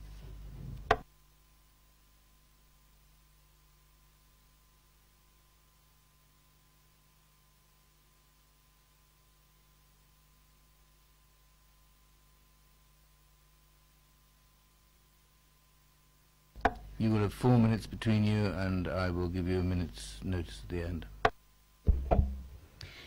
Mr. Chairman, members of the committee, thank you for your time. I seek approval to this application as whilst I could limit the occupation of the property to fit within the definition of a domestic dwelling, the change of use would enforce a cap on the number of people who can stay in the property and also cap the number of vehicles that can park there. My father passed away in 2013. For nearly 8 months followed, his property was unoccupied. That winter was particularly bad in the southeast, and my colleague Mr. Tate came down from Teesside with his team to assist with the flood recovery efforts across the southeast and also more locally in Buckskin and Hook. Having an empty property and to assist with the huge accommodation cost for his team, we offered for them to stay at number 6 Apple Way rent-free. We also informed the residents of number 5 and number 7 of our intentions. This arrangement was initially only intended to last for a few weeks. However, due to the expertise and professionalism that Mr. Tate and his team displayed, meant that he was asked to continue his work down here. My tenants are not undesirables. They're hard-working men who work with homeowners when they're at the most vulnerable. From the time they arrived, the residents at number 7 have been incredibly aggressive, insulting, confrontational and goading, even apologising on occasion for their overreaction. When it became apparent that my colleagues would be staying longer than anticipated, I gravelled the side garden in order to accommodate their vehicles. This would stop the drive and the road from looking too congested. Despite my efforts, the owners of number 7 have now taken to parking their cars over a disputed patch of land, restricting the access to my driveway, and meaning the issues of vans being parked at the top of the road remains an issue for the street. Regarding the boundary dispute, I tried to engage with the residents of number 7 in August 2014 with a copy of the title deeds and requested them to review theirs and let me have their comments. When they failed to make further comment, I engaged a surveyor at my own expense. The surveyor's report I believe you either have or have seen, and supports my understanding of the position and is evidenced by the title deeds and the land registry entry. Towards the end of 2014, I was made aware that the residents of number 7 had issued a letter to every house on the road about myself and my tenants. I did request a copy to allow me to respond to this, but my request has been ignored. This letter, I believe, has fueled the extent of objection that you've received. Right up until a few months ago, I balanced off the negative feedback from number 7 with the residents in number 5 and made it very clear to number 5 that if at any time they felt as strongly towards my tenants as number 7 did, then I would ask them to leave. Number 7 have commented to me on a number of occasions that they live by the philosophy of live and let live. They recognised that the tenants had vans, but also recognised them to be nice guys. The reference to children not being allowed to play out due to unfamiliar residents and unsavoury characters can be said for any new residents. My own children know these men and show them the respect they deserve. The niceness of any individual is not governed by the job they do or the vehicle they drive, and only remain unfamiliar if that's the way you treat them. The retrospective application is due to the fact that when I contacted the council in May 2014, just over a month after their arrival, to advise that colleagues were staying at the property, no mention was made to me of the need for a change of use, despite my emails being discussed with a number of people in the council. 1 minute to go. The house is not a bed and breakfast or a hostel. It's one of a team of people living together under one roof, and once this team leave, they will not be replaced. Without any tangible evidence of wrongdoing, I'm not prepared to ask them to leave simply due to perceived class or nature of vehicles they drive. The house is not being used as business premises, it simply provides accommodation. There's only ever been one skip at the property, which I ordered myself, and the residents of number 5 and number 7 were invited to make use of it. There's only ever been one fire in the garden, and this was over 12 months ago, and there have been no more. The council is also requested to bear in mind that a new build and an extension have also been taking place in Apple Way recently, which increases the number of vehicles in the road. There's a history of similar-sized vehicles down Apple Way. Former residents in number 3 were market traders and owned a lorry and would leave at 4 a.m. most mornings. The residents of number 8 have also had vans over the years, one car-derived van and a larger van in the same size as my tenants. The road also boasts MPVs and the occasional caravan. We welcome your questions. Thank you. Very well timed. Members, Councillor Goodison, followed by Councillor Potter. Oh, thank you, Chairman. Mr. Tate, good evening, Mr. Tate. I'd like to say, first of all, I'd like to make it quite clear that I'm not aware that anybody has ever suggested that the people who drive these vans are in any way undesirable people. That is most definitely not the case. So am I to understand that, you know, these people are basically working either for you or with you, and basically you're involved in Buckskin with flooding matters and etc. And can I ask how long you anticipate that these people would be in this accommodation? Microphone, please. Yeah, well done. Sorry. We originally came down to handle the floods from last winter, and as Mrs. Stern said, the contractor which we work for has offered us more and more claims. So right now we've got, I think, roughly 100 open claims right now which we're dealing with. We're in the disaster management business, and that's what we deal with. We deal with people who've had fires or floods. So to answer your question, it's very difficult for me to say. We're from the northeast. The guys are actually living in the house. There's 3 of us there, which are a full family. I've got myself and my 2 sons who work for us. And the other guys who are actually in the house are qualified paint and decorators and a qualified electrician. And we're skilled and semi-skilled individuals. We're not looking to be here forever, but what I have done is I've had to relocate my business. We've got a business in the northeast, but we came really to offer support. So to answer the question, I don't really know, but it's not, I wouldn't think forever, no. Thank you. Could I also ask, sorry, Mrs. Stern, sorry. Could I ask you, you indicated that, you know, when these gentlemen have finished their work, that you wouldn't be wishing to continue the arrangement that you have at the moment with is that the case? Sorry. That's correct. I did it to help my colleagues out, and I've no intention, once they leave, of the house remaining as a HMO. Thank you for that. Councillor Potter, followed by Councillor Tate. Sorry, Chair. Councillor Golison's covered the 2 points I was going to raise in my own way, so thank you for that. Thank you. Councillor Tate. Thank you, Chair. No relation. Just a quick question, just for clarification. You said that you have 100-ish files working currently. Are all those related to Buckskin, or have they been generated subsequent to work that you've been doing down here? The postcodes which we're covering at the moment are GU, RG, CR, SM. yes, CR and SM, basically. It comes up this area and curves around the London, southern London area. Oh, sorry. Sorry, just to be clear, that's a wide-ranging geographical area which doesn't relate to the flooding in Basingstoke. No. So the point I'm trying to make is that from my clarity is the work that you are currently generating is solely as a result of the Basingstoke flooding or due to the generation of new business within the southeast of England?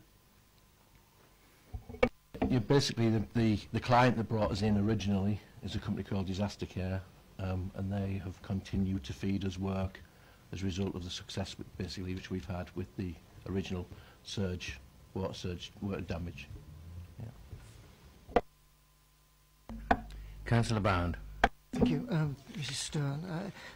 Boundaries have been mentioned. Do you have any knowledge of yourself and number 7 have any having any sort of legal right to go across each other's property boundaries to allow access?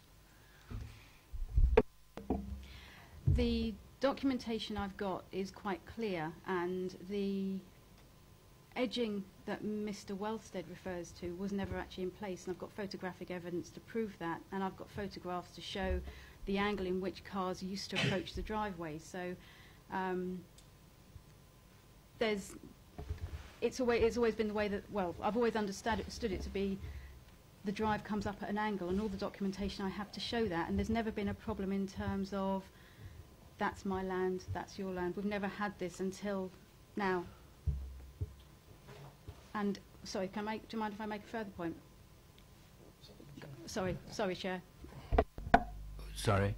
Do you mind if I make a further point in relation to this? No. Thank you. When I approached the Wellsteads at number 7 in August 2014 and gave them a copy of my title deeds, I asked them to check for the simple reason errors do occur, something may have changed over the years, and asked them to come back to me with the comments. Now, in doing so, they haven't, clearly they haven't come back with those comments. All the documentation I have supports that matter, and I said to them at the time, I'm not looking, their driveway looks obviously nice aesthetically, I wasn't looking for them to change that, but just for an agreement to be reached that the line was there. Yeah, and again, I think we're wading into a boundary dispute here, I think. Councillor Tate, followed by Councillor Tomlin.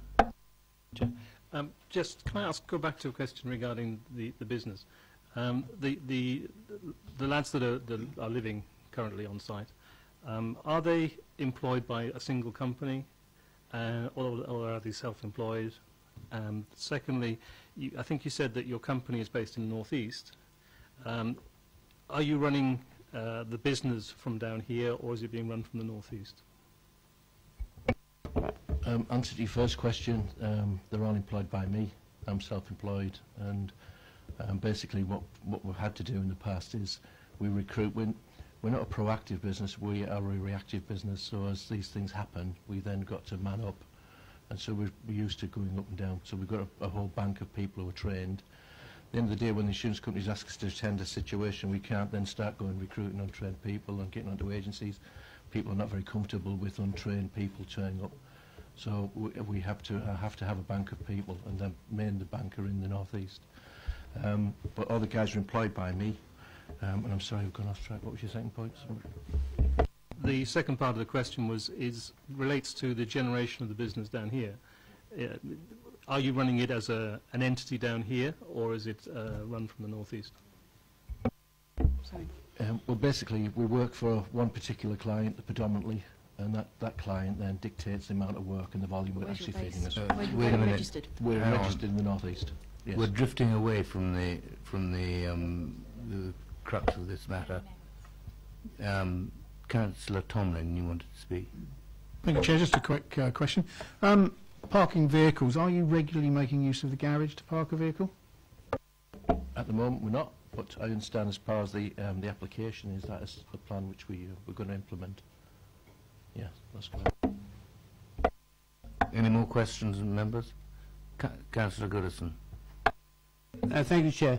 Well, I'm curious when you say you're not using the garage at the moment, because we've been given evidence by some of the residents there that you have got cars parked out in the cul-de-sac itself. Why are you not using the 4 allocated parking places, one of which is in the garage? Well, at the moment, what we have is we have a bit of a dispute going on with the neighbour, and the way the cars have been parked at the parked at the moment, it's difficult for us to actually get on and off. To a point where we had there was a bit of a discussion just a couple of weeks ago where the neighbour came out and spoke to one of my lads, and he simply said to him, "I don't know how you're going to get off there, ha ha ha." So basically it's a battle of wills at the moment, and we were just hoping that if we could just get this boxed off and set in stone as far as this application is successful, then everyone understands exactly where we stand, and that is the plan. Yeah. Thank you, Chair.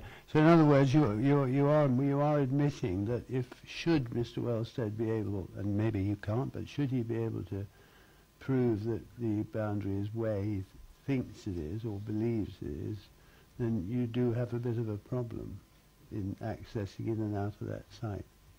Thank you. Councillor Frankham.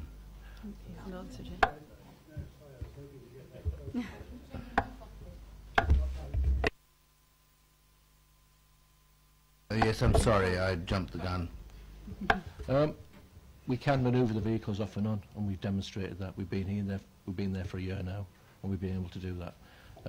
But yeah, the plan is to start using the garage. That's correct. Thank you, Councillor Frankham. Sorry. Yeah, sorry, I'm finding that we're getting more and more into a neighbourhood dispute and going away from the planning application. And I think I would feel that when we come back to the officer that they will sum up again so we know exactly what we're doing, because we're getting into the realms of neighbourhood disputes at the moment. I agree with you, and thank you.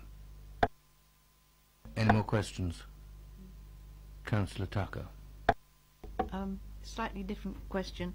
If what you're asking for is not going to be sort of long term, would you be prepared to have it restricted to a certain number of years? Yes, absolutely. Even less than, I wouldn't even go to multiples of years, to be perfectly frank with you. Any more? Thank you both very much. Oh. Sorry, Chair, very quickly. You say you would consider it being limited to a certain time. What do you imagine that's the sort of time that you might be willing to limit it to? 12 months. Okay, thank you both very much.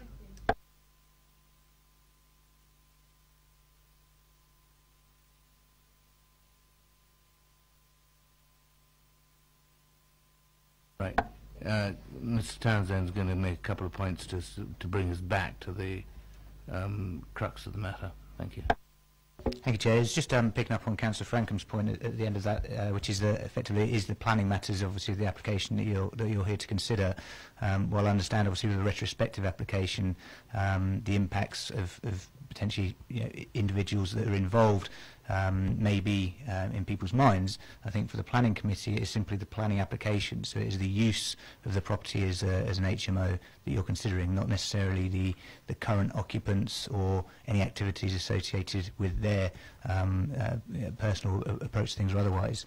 I think in relation to the boundary, I understand there'll be some questions to the Highways Officer in a moment on that, but I suppose just in terms of explaining the planning authority's role and this committee's role in that, it's not here to adjudicate on whether the boundary is in one position or the other. Effectively what is before you is a planning application with a red line showing what the application site is. If it's proven at a later stage that that is not effectively the case and that there is a change to that, then there would be conditions or could be conditions imposed that would require the development to proceed or be maintained in accordance with the site boundary as is. So that would secure that issue. Just on the point of the temporary permission, there was, in what was the previous planning circulars, there was an option to provide a temporary permission where a development was considered necessary to almost on a trial run basis if there were particular concerns that were or could be sort of see how you go almost in terms of the way conditions could work. I would suggest that is used sparingly these days, and I think it would need to be used in a way that where you had genuine thoughts that actually the development is acceptable subject to one particular aspect. If there's other reasons that you found the development unacceptable, then I would suggest that trial run type of condition would not be appropriate. Thank you for that, Mike. Councillor Potter. Sorry, Chair, I think it's right. Could I just check with Michael or perhaps Rob? I mean, we've looked at one plan, but in our update sheet, we are told that, as of yesterday, I think, the applicant submitted an amended parking plan which demonstrates provision for 4 off-street vehicle parking spaces. I mean, I've got a plan in my documents which already shows that, but is this the amended one that's now going up now? Is that right? Because that's not the one we've got in our documentation. But sorry, I mean, I think that's the first time I've seen that. So that is the amended plan that we ought to be considering in the context of this application. Okay, well, I mean, I hadn't seen it before, and that clearly allows for 1 in the garage and 3 on the gravelled area or, you know, sort of paved area, doesn't it, really? With a degree of manipulation by the drivers to actually park in that position, I guess, really. But, you know, okay, thank you. So that's what we should concentrate on as the amended plan from the applicant, yeah? Okay, thank you. Councillor Tomlin. Thank you, Chair. It was a question back to Mike Townsend. You were saying there that the red line is on the plan and that's what we've got to look at. If subsequently it is found that there is the dispute changes that red line, we are trying to make a decision where in this instance the red line and parking are very, very important from each other. Now, if we don't have the true facts in front of us, we could make what I'm hearing a decision that can't be undone, but there'll be some other rules of trying to make it work within what we're then left with. That strikes me slightly, well, bizarre, really, I think. So I just think we need to understand that. Chairman, if it assists through you, just to clarify in relation to planning applications and the declarations that applicants give to the planning authority around ownership, the local planning authority isn't obliged to go behind that. So it's in the application before you is based on the amended plan, so that is what you have to consider this evening. The local planning authority is not obliged to go behind that and carry out its own investigations, and by extension not get involved in any boundary disputes, if that assists for your deliberations this evening. Sorry, just coming back on that. So, okay, then I fully understand that, but if we are wrong, does that actually, therefore, in law, negate our decision because it was based on incorrect facts?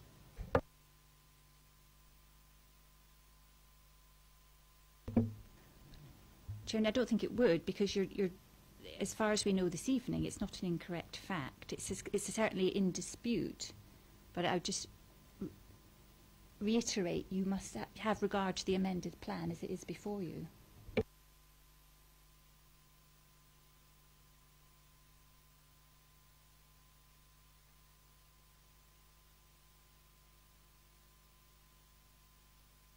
So, Chair, just hopefully just to assist, I think the way to approach it would be there is a condition 3 recommended in the papers. If the application was approved, then I think that condition rightly would be the wording would be amended slightly. So effectively, it would be that the development is maintained in accordance with the plans as submitted with the application, which would obviously include the plan before you. At the moment, if at that later stage it is proven that the boundary position had changed, and for argument's sake that allows the neighbouring property to put up a fence or whatever it might be that would actually physically prohibit that from happening, then clearly the development would no longer be in accordance with that plan and that condition, and therefore potentially enforcement action could be pursued on that basis. So effectively, the condition would be the mechanism by which you would seek to ensure that the development accords with the plans in with the application. Thank you. Councillor Goodison, followed by Councillor Frankham. Thank you, Chair. Could I just ask, Mike, I mean, in view of the evidence that we've heard from Mr. Tate, could he comment on page 75? It says the applicant has given no indication that the property is intended to be used for commercial purposes, and if commercial uses are found to be taking place, these can be investigated by the council's enforcement team. That would seem to imply that it's accepted by the planning department that an approval, the approval here which they're recommending, they do not expect any commercial operations to be going on, and that we've had very good evidence that that is what is going on. Sorry. Thank you. I just would like to distinguish between, again, the application before is for the HMO, so that's what's before the committee. If it was found that there was commercial activity, and I'd go beyond that and say a commercial use established at the site, which is the planning element of it, so it's not just the fact of whether or not a van has a commercial sort of element to it, it is whether a commercial use in planning terms was then proven, then yes, further enforcement action could be pursued.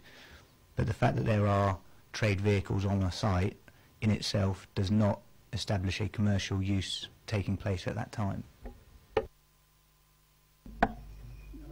Sorry, thank you, Chair. Am I then to understand that, despite the evidence which we've heard, you do not accept that that would indicate that a commercial use is going on?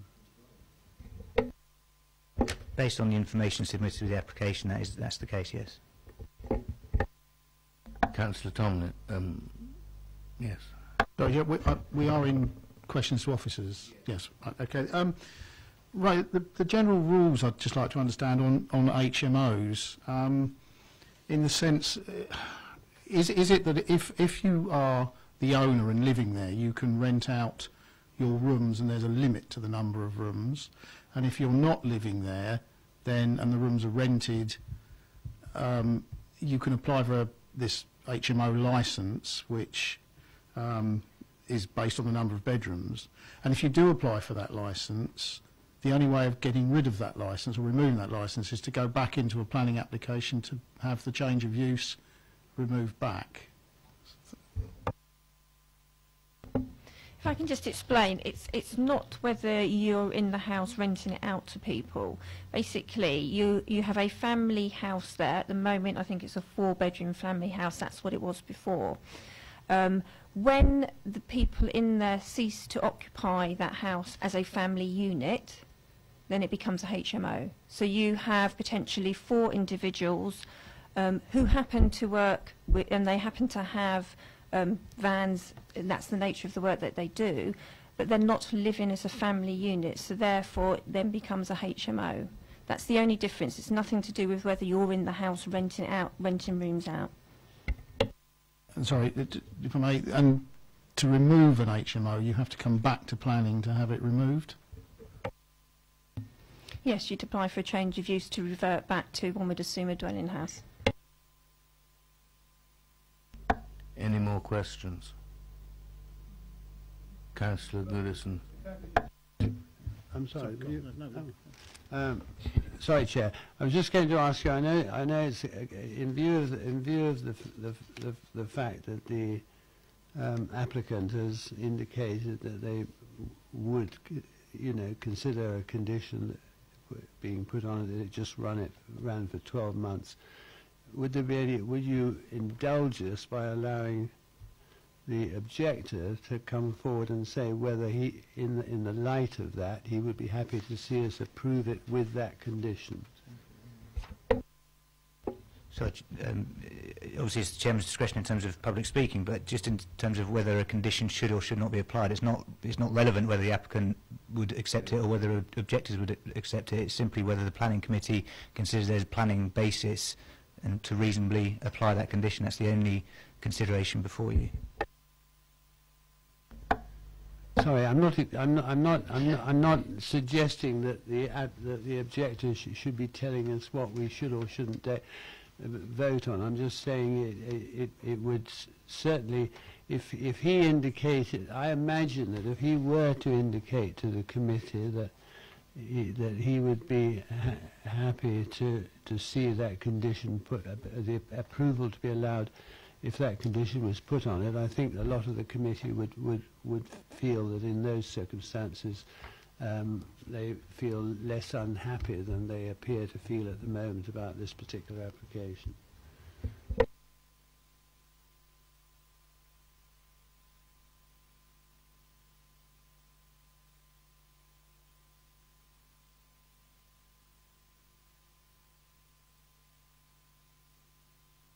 Right, do we have any more comments? I think we can put a condition like that on.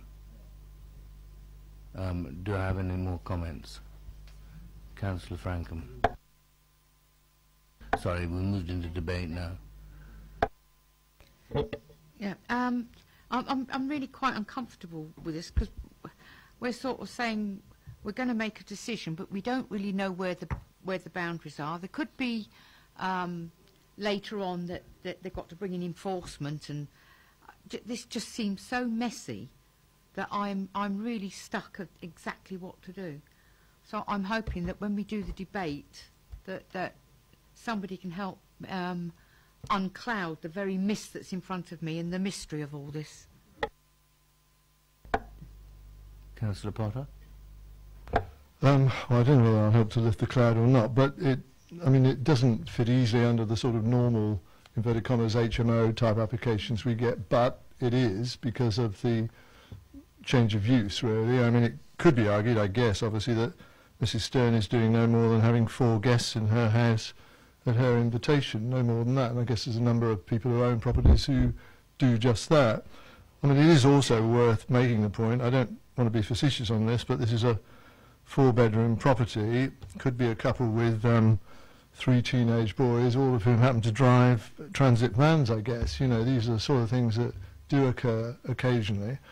It's also the case, I think, I mean, there are many residential properties where people bring their work vans home. In fact, a lot of companies encourage people to do just that because it gets it off the company's property and it's there available to them the next morning to start their work. So there are loads of variations on this, and that doesn't, just because somebody does that, make it a commercial unit that they're actually occupying. I think Mrs. Stern was trying to be helpful in terms of her sort of 12-month limitation, and I would have thought that Mr. Wellstead would take that in good faith, really, in the way it's been described before us tonight. I think that's quite helpful. Whether we need to describe a condition on that, I don't know.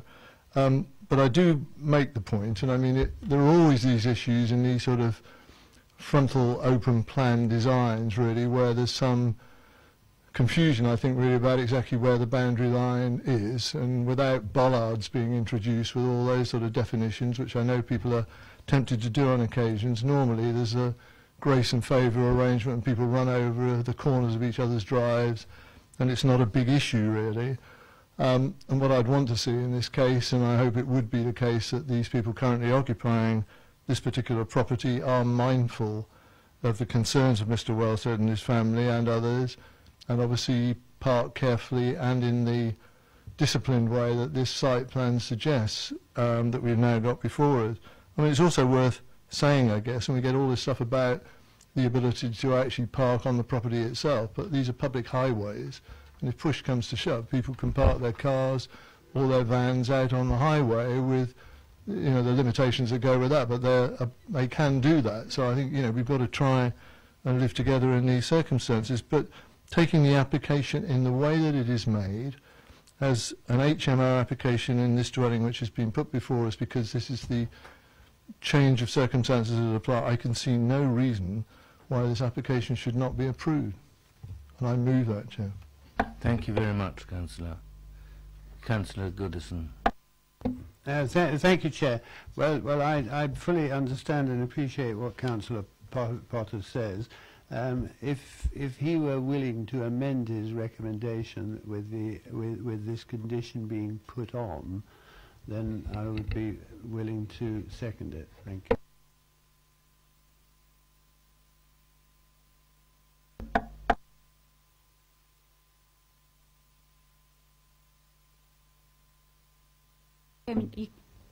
I think that is open to the committee this evening. I just would caution in relation to the personal, the nature of the debate and the questions around the nature of the current occupiers of this premise and the nature of their role and the reasons why they've been there. There's a great deal of interest in that. However, the property could change hands tomorrow. This is about the use. It's not about the particular...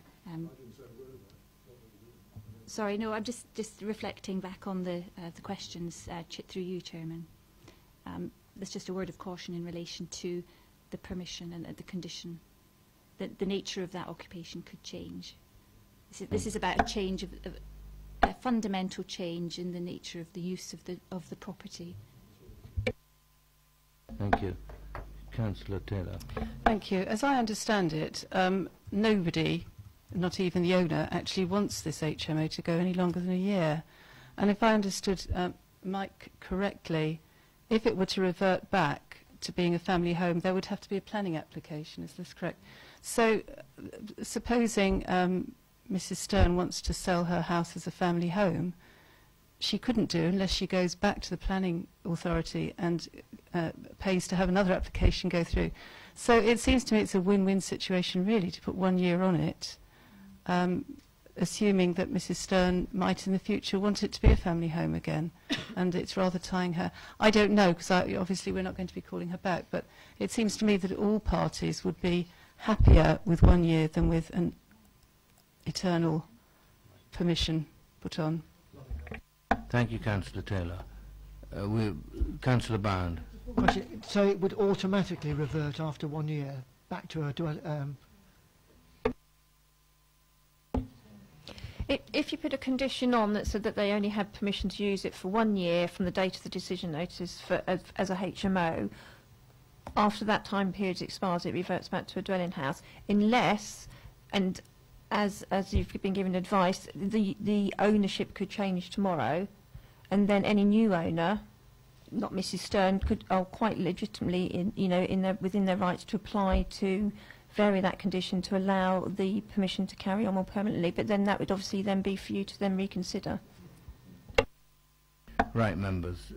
We have a proposal in the form of Councillor Potter. Did somebody second it? Councillor Goodison. Shall we vote on approval? With that condition of 12 months. Carried unanimously. Can I just confirm, in terms of that was approved subject to a 1 year temporary permission? Reasons would be so that we can assess the impact in terms of parking and the use of the site as a HMO. We'd just like to bring your attention. We would want to change the wording of condition 3 so it specifically refers to the plan that you see before you that was received on the 24th of March. It's basically ensuring that the parking's as provided as on that amended plan. Agreed? Wonderful. Thank you very much. Right, we'll move on to item 5 and 6. We'll take them together. Frowbury Farm at Etchinswell Road, Kingsclere. And we have John Willits presenting, and in support Vanessa Tanfield and Councillor Osselton to speak. Thank you. Thank you, Chair.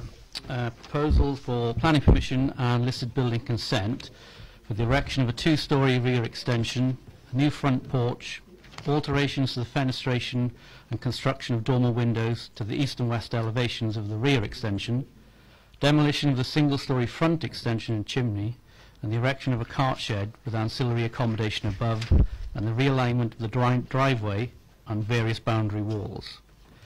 As you can see from the update, we received amended plans omitting the roof lights from the current scheme to address a number of the biodiversity officer's concerns.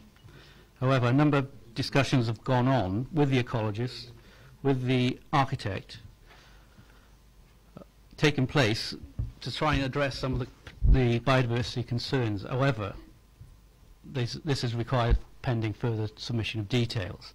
So as the recommendation stands, the officer's recommendation, one of refusal on the basis of the proposed extension by virtue of its scale, form and design would create a disproportionate and inappropriate form of development that will be detrimental to the historic form, character and setting of the listed building, and at the present time that insufficient information to adequately assess the impacts on biodiversity. Thank you, John. Right, we have Vanessa Tanfield. You're both. You've got 4 minutes if you're both speaking between you. No, I have Mr. Vandenberg as the applicant with me, but only to answer any questions if you have any after I've spoken. That's fine, thank you. Okay. Frowbury, good evening. Frowbury Farmhouse is a Grade 2 listed building located to the west of Kingsclere. It's been on the market for nearly 2 years and has recently been purchased by the applicants who wish to carefully and sympathetically restore it as their family home. Before design work commenced, Fowler Architecture and Planning appointed Bob Edwards of Forum Heritage Services, who also advise English heritage, to carry out a comprehensive historical assessment of the building. They identified some of the fabric as dating back to the mid-13th century, revealing that parts of the building are significantly older than are described in the original listing, and making it the oldest inhabited house in Hampshire. With advice and guidance from Bob Edwards, we submitted a planning application in 2014, which was subsequently withdrawn to address matters raised by the case officer. The revised scheme has taken careful account of these concerns, with the overriding aim of removing unsympathetic modern elements and restoring historic fabric. Despite working closely with the Heritage Advisor on all aspects of the scheme, there are still 2 reasons for refusal. The first reason relates to the proposed extension to the south, which would replace the modern 20th century extension attached to the northwest corner of the farmhouse, which has a considerably harmful effect on the setting of the listed building. The design of the new southern extension attempts to bring informality and architectural interest by introducing an asymmetrical east gable with a cat-slide section that wraps around the east wall of the existing southern wing, reducing the mass and softening the transition between the 2 elements while still defining them as separate phases of development. The ridgelines are lower than that of the existing farmhouse, and the use of brick and tile hanging continues the use of traditional materials.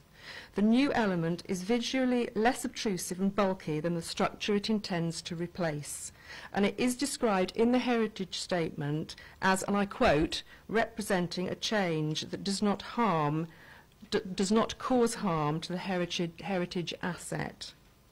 I must also emphasise that the proposals represent only a 1% increase in the total floor area of the house. The second reason for refusal is insufficient information on the grounds of ecology. Despite late requests for information from the biodiversity officer, we have endeavoured to provide him at all stages with the details he needs. To address the net deficit of available space for bats, outlined in the officer's update, we've agreed to provide a large compensatory bat roost over the new cart shed, or alternatively could transfer this to the existing stables. Basically, there are other benefits of the development. The modern extension to the northwest corner of the farmhouse has an extremely detrimental effect on its setting. Removing this element will expose the original crosswing and reinstate the appearance of the north elevation. The existing porch is oversized and poorly designed. We propose to replace it with a smaller and better proportioned porch, which will positively contribute to the character of the original house. We propose to replace the existing 20th century staircase and gallery and remove the ceiling at second floor level to open up the roof structure.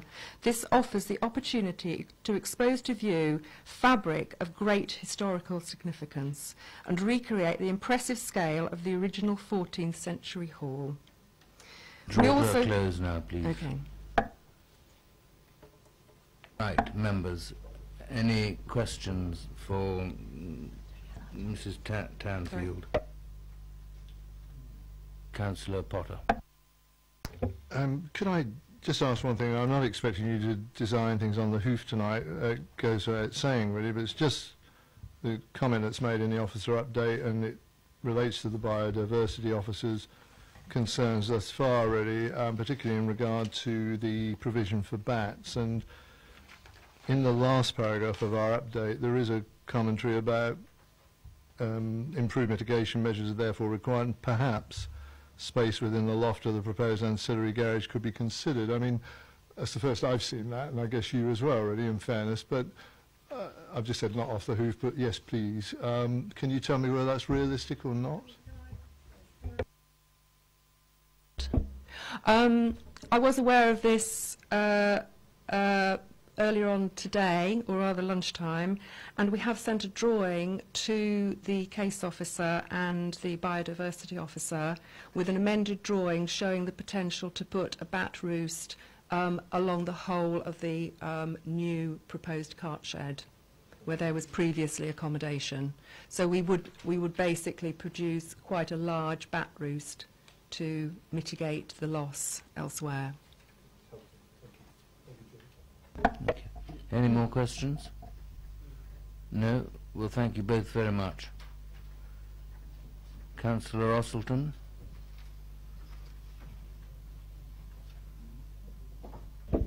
Thank you, Mr. Chair. You have 4 minutes, Cathy. Thank you. I'll give you more.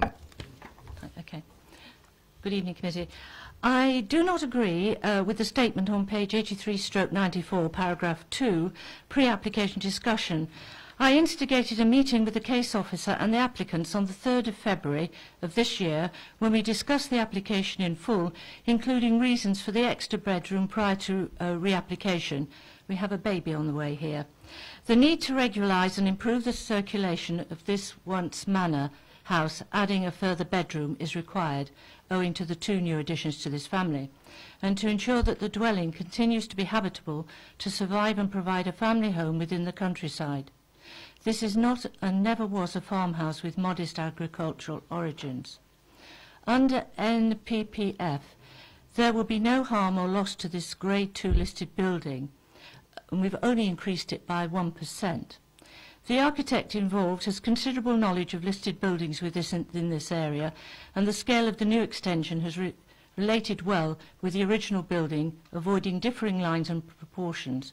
With the removal and the demolition of the mid-20th century building, the cumulative impact of the extension would not dominate but appear subservient to the host building. The extension will be of a high-quality design, and we're using new spatialed 6mm glass for all new windows. It's sympathetic to the landscape and preserves the character and setting of the listed building. And I have to compliment the applicants on how they are planning to tastefully restore this house, which has been empty for some 2 years. This application has been in for a number of weeks, and I fail to see why it has taken so long to produce a complete biodiversity plan, identifying what species of bats are in which part of the house. At the 11th hour, and I heard this afternoon, we hear that the biodiversity team have agreed to approve if the bats are transferred to the four-bay cart shed, which has a secondary accommodation above it. Could I please suggest that the bats are transferred to the cart shed, and then later we look at moving them to the stable block, which is away from the house, where the large-eared bat's maternity roost will have some peace and quiet. The applicant should not be penalised for the borough's late report, and I please ask that you approve this application. Thank you. Thank you, Councillor. Any questions for Councillor Osselton? No? Questions to officers? Do we have any? Councillor Bound. Yes, well, I think we've just heard Councillor Osselton say that this never was a modest farmhouse. Could the Conservation Officer sort of comment on that, please? Well, the house itself was quite, as you can see, it's quite a special building. It was a former hall house that's been truncated and then added to in the 15th and 16th century. So of its time as a vernacular structure, it was quite an important building within the landscape. That said, its character is one of a vernacular nature. It's a timber frame structure with brick infill panels and a low sort of solid to glazing ratio. And that's why it gives it its character and significance that the age resolves around. Any more questions? Councillor Potter. Just wondered if I could check with the officers. I mean, in terms of the overall increase in the dwelling itself, which I think has been quoted at 1%, you know, in terms of the mass, is that right? I mean, do your own calculations confirm that? You know, it seems modest and, dare I say it, really very, very effective if that's the case, really, in regard to what it now provides. Is that the sort of scale of increase that we are talking about? You accept what the applicant's saying, do you? I think that's come from a sort of floor space analysis, really. When we're looking at the building, I think if you look at the west sectional plan, in terms of my office, in terms of the report I would be looking to, this plan clearly shows the listed building and its later extensions. The steep pitch roof that you've got at the front of that plan is the historic building. The two-storey element we've got coming off the back that ends with the dotted line is a modern mid-20th century building. The extension then that's proposed is going to go off that ridgeline to that dimension.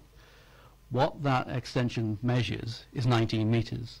The original house is only 17 metres. So then the extension that was proposed is disproportionate to the host building, which is a key characteristic of the host building as a listed building, and that's why I should have special regard for its important character and significance. Obviously it's me, isn't it? I'm not following as well as I should, but I mean, in terms of that calculation, the 1% increase is over the mass as was, including the extension, which is going to come down. That's what we're saying, isn't it, really? One replacing the other, is that right? Well, the existing building we removed, which is which is a positive step, is 1.5 stories. The proposed extension is 2 stories. So we haven't measured the floor space accurately, but in terms of replacement accommodation, I think it would be more than 1%. Any more questions for officers? Right. As the other ward councillor, I would just say I think what is being done to this building is absolutely fantastic. They're restoring it to its original, knocking off the 1970s thing and building on the back. And for the amount of the space, that additional space, I don't think it makes any odds to the bulk at all. And it in a straight line behind it. And I think I thoroughly endorse what they're doing.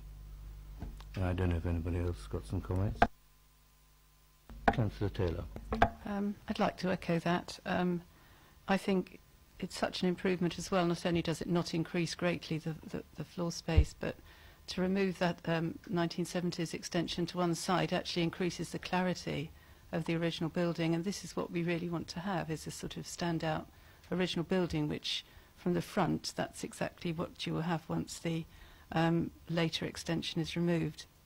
And this is such an important heritage asset. We've heard that it's the oldest inhabited building in the borough. And I think we're actually very fortunate to have owners now who want to restore so much of it. And they're going to put an awful lot inside, removing the ceiling and doing alterations and removing some of the additions that have been made in subsequent centuries.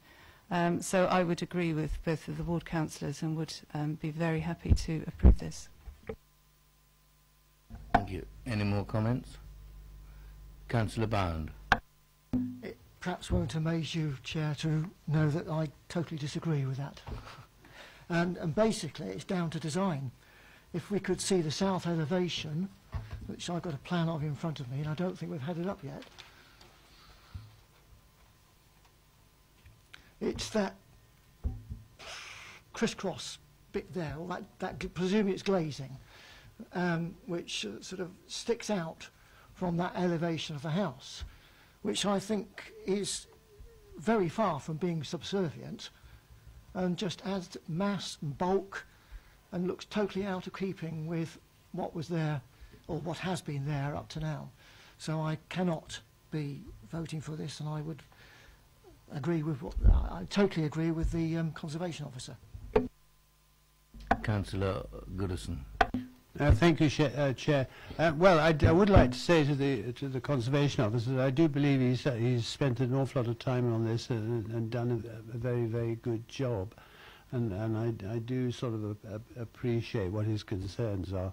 However, I agree entirely with Councillor Taylor and Sherlock. I think in fact, in view of the enormous size of the site, you know, the additional additions on the back really are of no great significance in the great scheme of things. And if that's what the owners want, then as far as I'm concerned, that's fine. So I don't know whether one of you two proposed approval, but if you did, I'm willing to second it.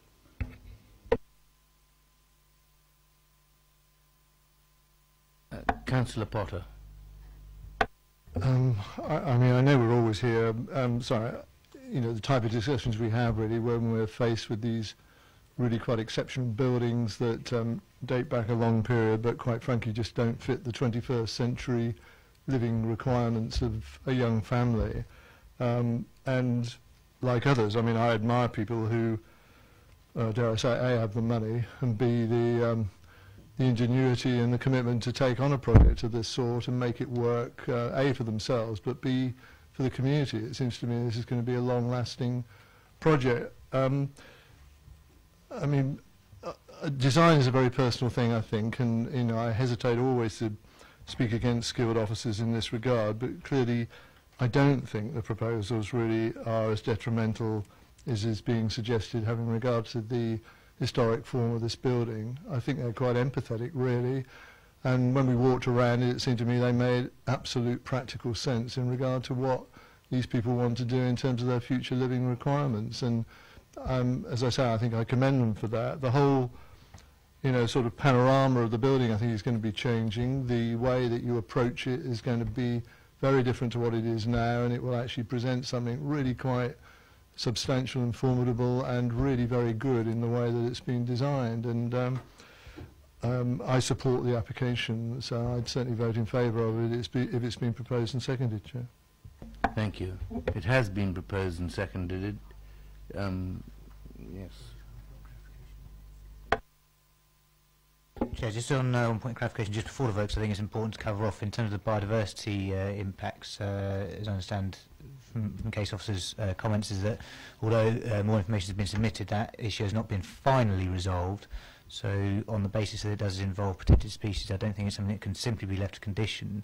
So if the committee were minded to approve, I would suggest that it's subject to that biodiversity issue being resolved with the biodiversity officer and in agreement with the local ward members, Councillor Sherlock and Councillor Ossleton, prior to the actual decision being issued, as has been done on similar cases in the past.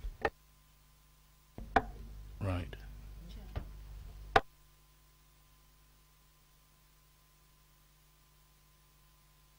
We need reasons for approval. Just reverse.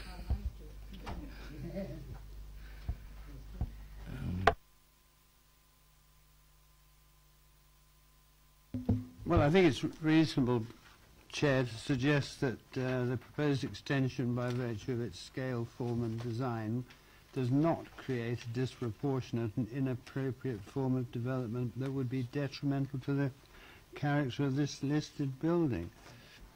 As far as the biodiversity is concerned, I would suggest that the site's got more, a lot of very substantial areas in the middle of Basingstoke. But we've agreed on the biodiversity, haven't we? We're subject to this that resolution. So we're saying no because by virtue of the scale, form and design, it doesn't create a disproportionate and inappropriate. And the biodiversity, is that enough? That'll do? Okay, let's have a vote. Those in favour of approval?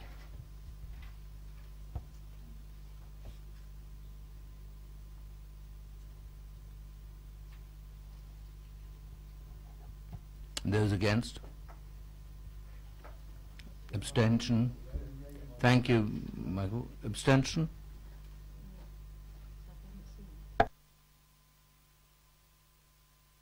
Right, can we do conditions on the application? That was carried.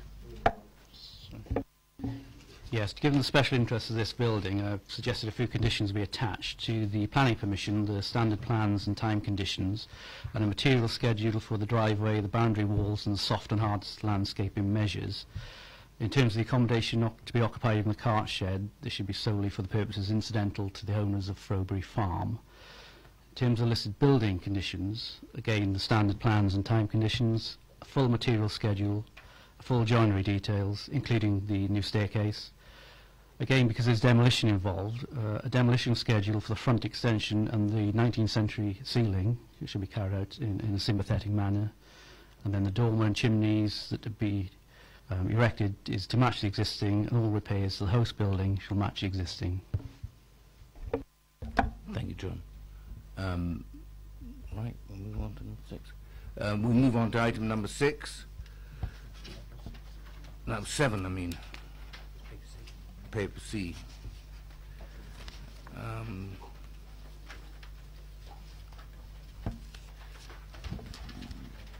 Right. Thank you, Chair. This is just a paper in relation to an application that had previously been before the Development Control Committee, which was for the erection of 3 dwellings at land south of Church Lane, Wolverton.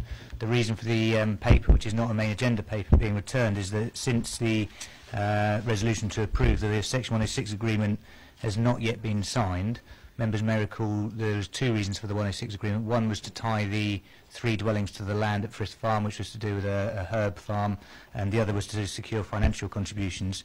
The purpose of the paper is effectively because the MPPG changes that have been brought in, which restrict the use of tariff-based contributions, means that we can no longer seek the same level of financial contributions through the 106. So effectively the recommendation is that the original resolution be amended so that it accords with paragraph 3.5 of this report, which would mean that contributions would only be taken towards open space and play areas and recreation. The original intentions for the tie of the properties to the land would still remain as per the original resolution. Thank you. Members, yes, Councillor Bound. Can I just clarify that the tie is still outstanding, is it? Hasn't been made. Thank you. Yes. Members, I'm tempted to move this from the chair quickly because I don't think we've any reason for disagreeing with it. Do I have a seconder? Thank you. Those in favour? Carried.